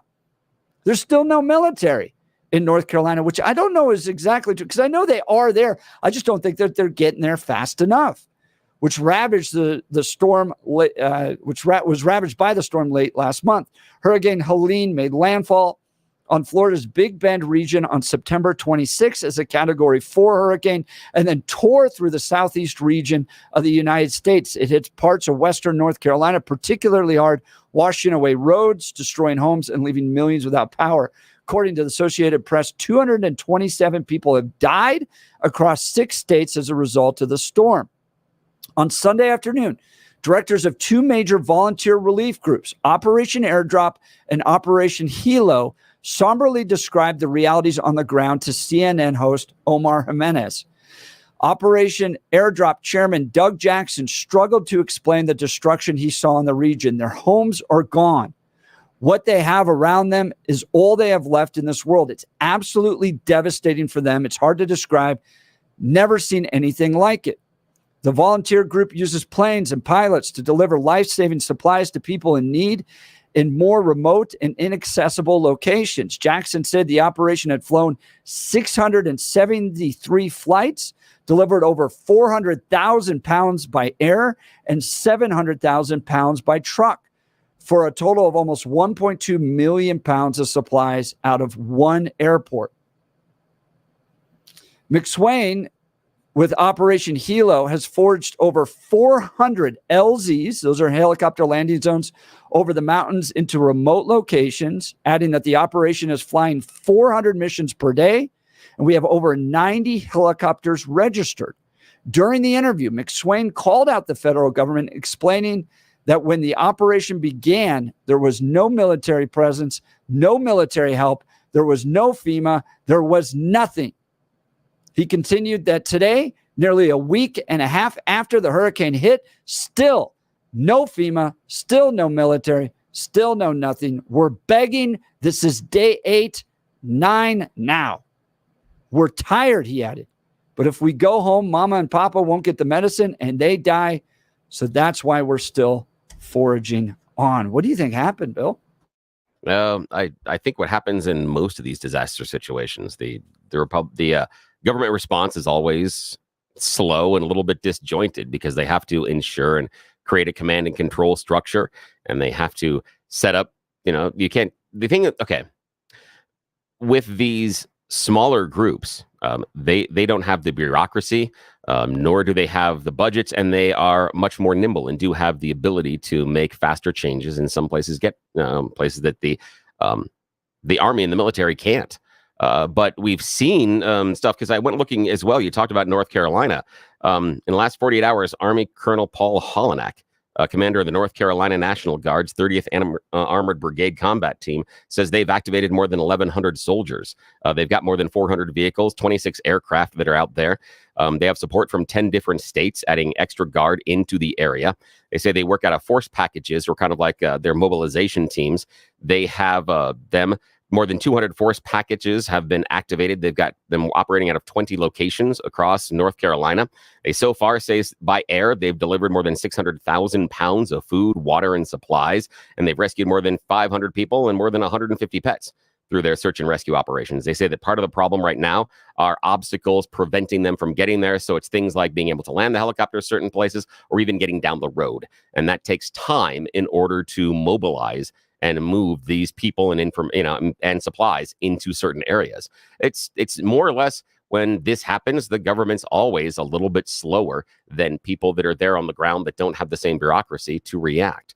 That's basically, what happened. And the other part being, within these storms is you have to ask some of the question of if you were in that hurricane path, why did you not evacuate as well? I understand these people that are still there, but there is a question about why they were still there as well if they were in the forecasted hurricane path.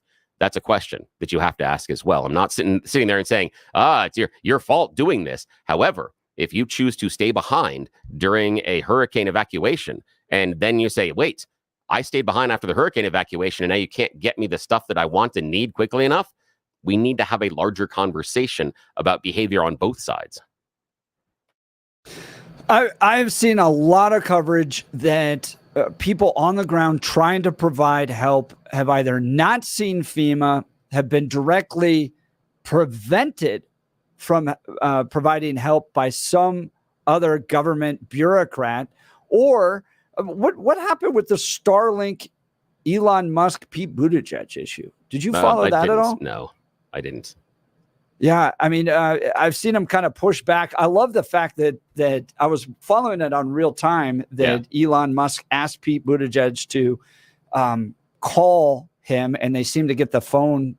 They seem to get on the phone and figure that stuff out. But these are condemning headlines from Newsweek. Still no FEMA, still no military. This was yesterday. Volunteers blast Helene response. Oh, I understand. And if they don't see it coming down their neighborhood, they don't think there's any response. It doesn't mean the response doesn't exist. Well, I'm not saying it doesn't happen at all. But the thing for me is here you have people that are really suffering. It was volunteers with their own private helicopters that got in there. I know, but we've seen this over and over and over with these disasters. Doesn't matter if it's a Republican in the White House or it's a Democrat in the White House. Doesn't matter. I don't remember one this bad, though. This is how the government responds. There were several hurricanes under Trump that didn't get necessarily a response. In fact, the odd thing is North Carolina. I think it was Hurricane Matthew that hit North Carolina, and the government under Trump provided, I think it was 1% of the aid and money that they asked for. 1%.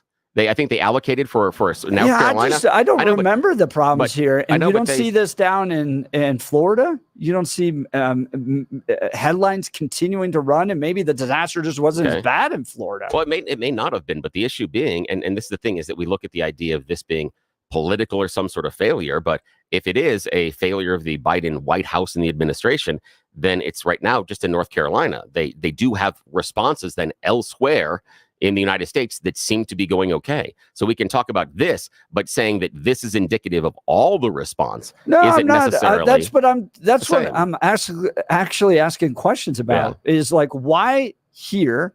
Why was it so bad?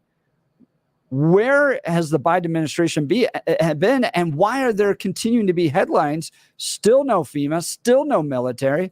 As volunteers blast Helene, you can say, well, FEMA hasn't gotten to them, but FEMA hasn't gone to them. And we're now 8 days into this. And then the story of the helicopter pilot dealing with this government official to the point where he essentially was threatened that he was going to be arrested if he continued to operate, essentially grabs his son and heads home. I think this is a bigger story that's going to continue to brew. We'll get to the phone lines here. Look, are you a homeowner who's considering selling your home? Maybe you live in North Carolina. Let Gay Ribble and the Empower Home team use their database of over 14,700 ready buyers to get your home sold for top dollar. Many real estate agents make promises, but very few have the proof to back it up. The Empower Home team has review after review from families they have served that back up what they say. They net their sellers 6.1% more money on average, getting their sellers $30,500 more in their pocket. No matter who wins the election, no matter what kind of market we're in, the Empower Home team brings both the experience and track record to help you navigate your home sale and get you top dollar. If your home doesn't sell, Gay Ribble will buy it. That's her guarantee to you. Reach out to my friends and realtors, Gay Ribble and the Empower Home team of Keller Williams. Call 833-301-SOLD. That's 833-301-SOLD. And go to gayasthebuyers.com. That's GAYE headsthebuyers.com. Let's go to Joe, Denver. Actually, before we go to Joe in Denver, we'll go to Joe in a second. Actually, I want to have everybody that's watching us on video switch over and make sure you watch us on the YouTubes, the Rumbles, the Twitters, because Mark Crowley. Oh, is Mark down there? Yeah, he's down at the church, at the Anglican church that has the Israeli flags out. So if you're watching us on video, you can see the flags right now as they put them out there. That is really cool. There he is showing us. Look at that. Oh, wow. Yeah, he's panning left to right. He's got the middle of the parking lot, and now he's walking along the sidewalk. And we're walking with him, watching all the Israeli flags. And these are, the smaller Israeli flags. And they've placed them right along the edges of the sidewalk. And every so often, you have a bunch of white roses, as the pastor had talked to us about. But then you have clumps as you approach the street. They get into larger clumps. But again, they're lining both sides of the sidewalk as you're walking around that church. This is absolutely amazing. It's both on the public sidewalk edge, and they're 2 flags deep. And then also in the pathway as you're headed up into the actual church itself. They've got flags, but these are, 2-3 lines deep on either side. And think about all the time, effort, and just heart that it took for members of that congregation to put all those flags out in remembrance of, what happened today. It's amazing. Wow. That's super cool. Mark, thanks for racing so much, down Mark. there to get amazing. That looks very cool. That's incredible to see. All right, That's sorry. a Now powerful we message. Well done, Mark Crowley. Thank you so much, Mark. Let's go to Joe. Good morning, Joe. You're on the Jeff and Bill Show, News Talk 710 KNUS. Hi, guys. Good morning. Can't wait to get back in front of the screen and see what Mark's doing. Sounds really cool. Hey, I just wanted to just sort of talk about sort of responsibility and how it escalates in terms of looking out for yourself and, your things, your property. So whether you think climate change is man-made or not, it's definitely not the weather that I grew up with, and I certainly understand that when a hailstorm comes through, it could be a very bad hailstorm when, and if you live in the South or Midwest, you have hurricanes, tornadoes, everything is definitely getting bigger and more frequent.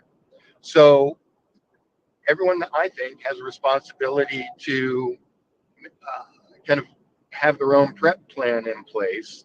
And that starts with me making sure my home and surroundings are as secure and good as they could be. Then it escalates, if I need more help, to my local, police, firefighters, first responders, then out to the state, then ultimately up to the federal level. So it seems like a lot of these people are sort of skipping local and state response and just jumping right to blaming the federal government. Almost seemed like that firefighter, he's not a federal firefighter that had the conflict with the guy in the helicopter, but it sure sounds like that's FEMA's fault. And I think there's a lot of confusion on how things should work, what individuals are responsible to do. And, in times like this, what am I going to do if there is no way to reach me? And like you said, these things take time. If a bridge is washed out, you can't just drive a truck across a gap in the road. Yeah, I guess I appreciate, Joe, your focus on individual responsibility and preparedness, because I agree entirely with you on that. Everybody's got to be ready and prepared for that to take care of themselves and their families. Why didn't we see the rescues in North Carolina like we saw in Katrina, with the Coast Guard nonstop rocking it, rescuing people, getting them out? I didn't see anything like that with North Carolina. Part of it just might be geography that goes into why it was so unexpectedly bad. Katrina, it's New Orleans, it's flat. You could take, small rowboats down streets. I don't know if you could do that in such a hilly terrain. But, it's just something that, I think of, somebody in a fire-prone area up in the mountains. You get surrounded by fire. That's why you need to evacuate. You could get stuck up on a hillside because your road washed out. And I get it. A lot of people don't think about those things, but really start thinking about those things.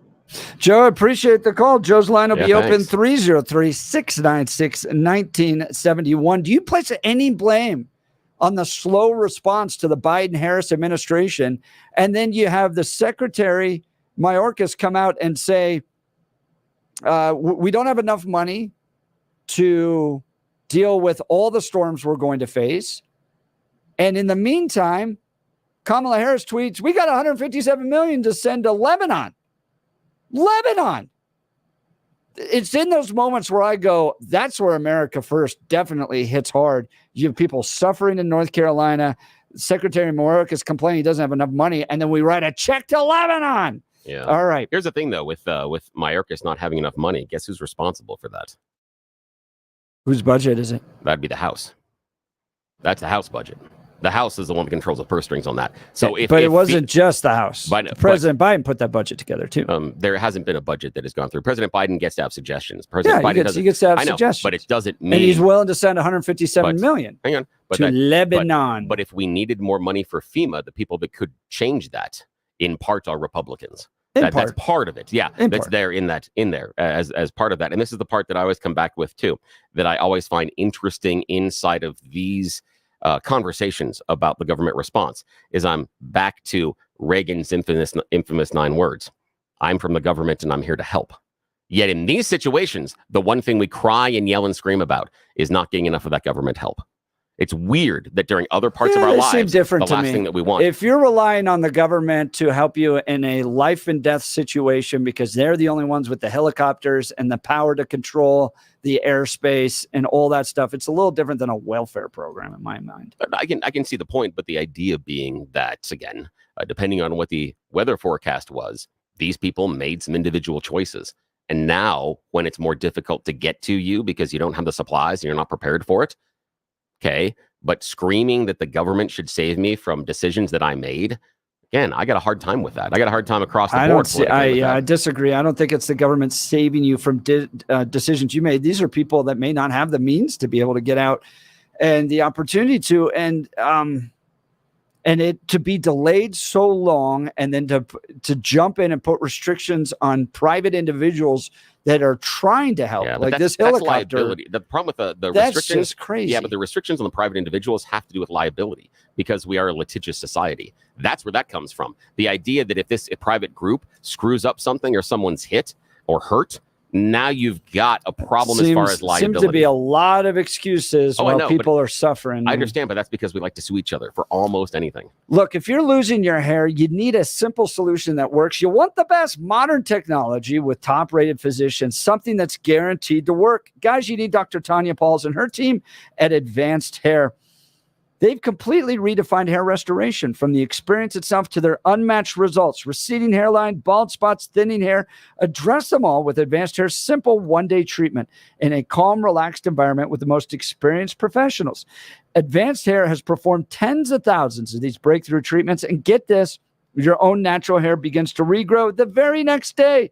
No one in Denver can offer anything like the advanced FUE found in Advanced Hair, and I highly recommend their team. It starts with your free consultation. Call 720-459-HAIR. If you qualify, you also get $250 off and 250 free hair grafts. Refine your hairline with the team that's redefined hair restoration. 720-459-HAIR or advancedhair.com. Do you hold the Biden-Harris administration accountable at all for the slow response with FEMA to rescuing people in North Carolina, or is it their fault? They shouldn't have stayed. They're in tough to reach places. I look at Joe Biden sitting on a beach. I look at Mayorkas saying we don't have enough money. And then the prevention and stepping in the way of individuals responding, and then sending out a tweet. We're going to spend $157 million in Lebanon, as being irresponsible, tone-deaf government leaders while real Americans suffer. That's my take. I want to hear from you. 303-696-1971 or text us on the Dan Caplis Law text line at 720-819-5115. You're listening to The Jeff and Bill Show. Denver's talk leader, News Talk 710 KNUS. At this hour, I'm Christina Weil in Dallas, and here are your top stories. Tony Perkins hosting one heck of a show over the weekend from the annual Pray Vote Stand Summit in Washington, D.C., where Mike Huckabee explained what a boycott is and why conservatives need to start taking part. Just today, he announced that Toyota has reversed its DEI. They're getting rid of it all. We need to push back and stand up, not in anger, not in hostility, but in gratitude for companies who recognize, stick to your core mission. As you say, boycotts. Yes. Go to those that have values that align with you. Governor Mike Huckabee, always great to see you. Thank you, Tony. You can catch This Week on the Hill every Saturday at 10 a.m. Eastern. Governor Greg Abbott is commemorating the one-year anniversary of the October 7th terrorist attacks on Israel and honoring the victims whose lives were tragically taken because of acts of war committed by the brutal terrorist organization Hamas at ceremonies in Austin and Dallas. At the Remembering October 7th ceremony in Austin, the governor read the names of the 7 Americans who continue to be held hostage by Hamas. Oklahoma's top education official is looking to buy 55,000 Bibles for their schools and wants each copy to have the Declaration of Independence and the U.S. Constitution inside, which are not commonly found in Bibles but are included in one that was endorsed by President Trump. The Bibles must also be bound in leather or leather-like material for durability. In Dallas, Christina Weil, Salem News Channel. RockyMountainBargains.com, where you'll always pay half price. Why pay retail when you can get what you want at 50% off?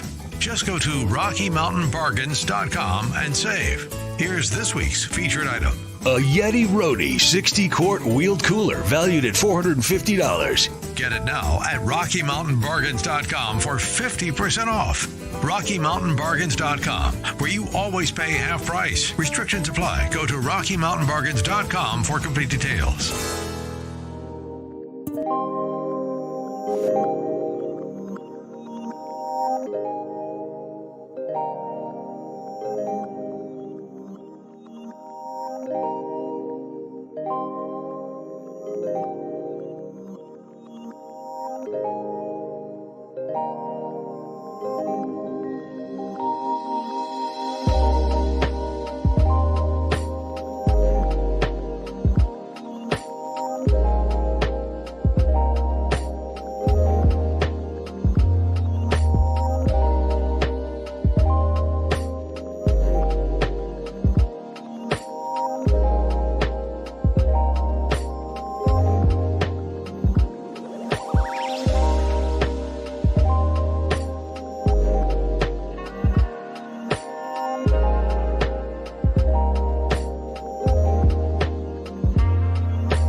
Welcome back to the Jeff and Bill. So we're talking Helene, we're talking FEMA spending, we're talking Lebanon spending. Bill, I was in my 20s, I was gung-ho neocon, man. Gung-ho. We are bringing peace, democracy, and prosperity to the world. And I traveled to Africa. I saw the grain storage devices in Mozambique and was a proud supporter of the war in Iraq and Afghanistan. And I have now become so America first as I've watched just money wasted, and billions of dollars in conflicts in the Middle East that I can't explain how it benefits America anymore. And when I saw Mayorkas go, we're out of money when it comes to treating Americans suffering from weather-related catastrophes here in this country. And then they put out this statement. This is from the United States Department of State. The United States provides humanitarian assistance in response to escalating crisis in Lebanon. Yeah. So they're doing an emergency, $157 million to help. But I scroll down and I read from the United States government, the United States has provided nearly $386 million over the last year to support vulnerable populations in Lebanon and Syria impacted by the increase in conflict. Now, I know I'm going to sound like a heartless Scrooge when it comes to spending taxpayer dollars on, quote, vulnerable populations in Lebanon and Syria, but we're $35 trillion in debt. And we don't have enough money to take care of Americans. Like, I look at this and I'm like, this is America first response to this type of crap. Well, let's talk about the America First response, Oh because my gosh, that money had to come out of the House. I don't care who it comes out of. Stop spending the money. Hang on a sec. The House that has a Republican speaker in charge. Yep. The same House. I'm not letting the Republicans off the guard on this. Stop spending the money. The same Republican House that only authorized an additional $25 million for this disaster relief before the hurricane was coming, and they knew it was coming. And then what did they do? Republicans and Democrats, they went on vacation. They're not in their jobs right now. Because the most important thing is getting reelected. I know, and that's the thing is when we're sitting here and we're talking about bad government response and not having money, I strip. And again, this is why I am unaffiliated. I strip party out of this.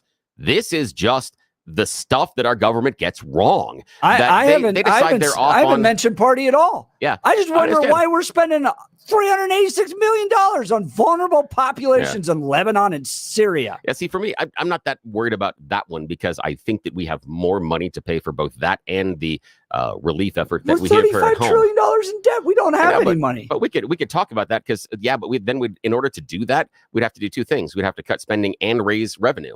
And neither party wants to do both of those because both of those have to happen. And again, I don't want to go too far down this road, but for Republicans, you're going to have to raise taxes in order to raise revenue. And for Democrats, you're going to have to cut spending in order to get this budget balance. But yes, you will have to raise revenues. Absolutely, you will in order to get to where you want. You get revenues without taxes. Not really. Not necessarily. I think you can. No, that's the Laffer curve has been proven to be mathematically fallible, because it only works in the center part of the curve. Did you tell Jared Polis that? Because he loves our Laffer. Oh, I know he does. But but on the edges, it doesn't work. And here's the reason why we know that it is a mathematical fallacy, because of the edges of the curve.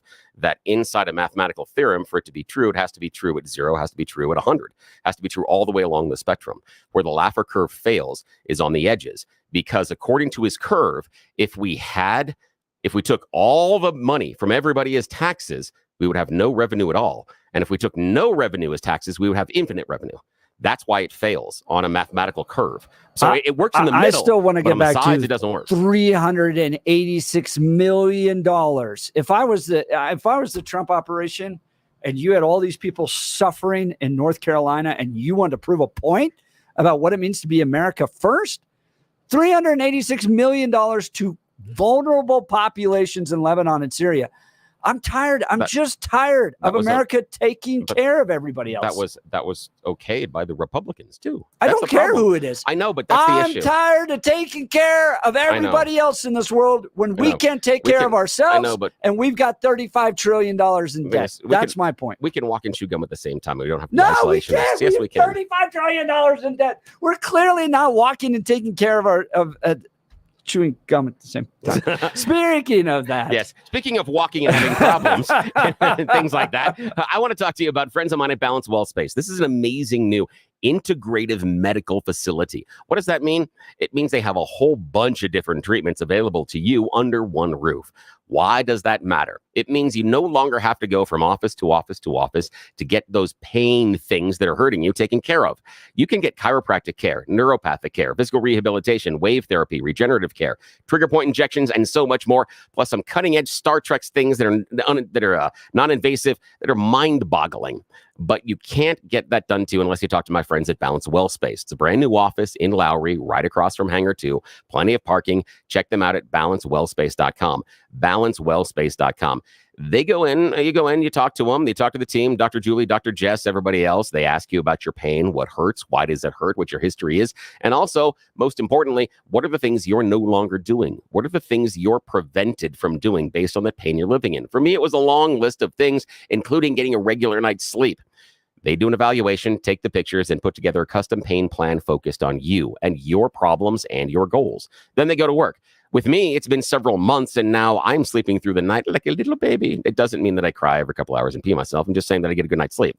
Also, they've taken away a lot of the built-up scar tissue in my right shoulder. As we're talking, I'm regenerating the meniscus in my left knee. Literally, it's growing as we are talking. Same thing with the disc in the bottom of my back. My two bottom vertebrae are fusing together, but that can't be good. So we're actually putting some space in there and creating some growth to have some new disc material in there thanks to some cutting-edge regenerative therapy.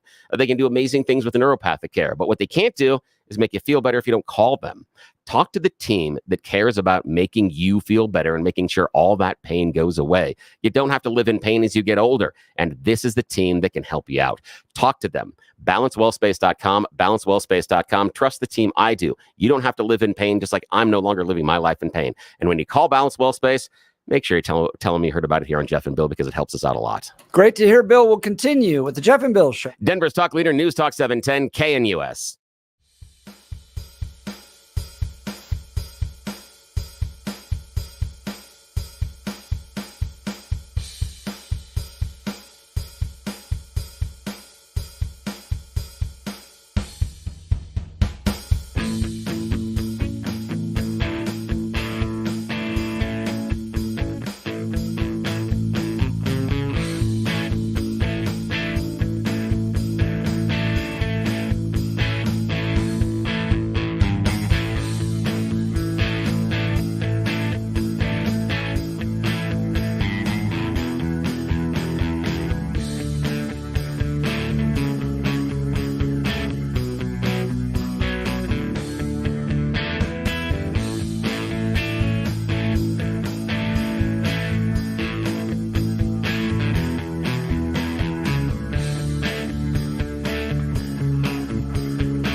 Well, it's been a wild show. We started out with Kevin Lundberg and Billy in the great battle over whether or not Tina Peters is a political prisoner. I sure appreciated that, though. He was great. He was really good this morning. That was fantastic. And then we remembered the atrocities that took place on October 7th with Rich Sokol. If you missed any of the show, go check out the podcast, 710knus.com. Appreciate everybody that called in. This was a wonderful Jeff and Bill show. Yes, have a great Monday. Hope your week starts just fine. This is Denver's Talk Leader, News Talk 710 KNUS.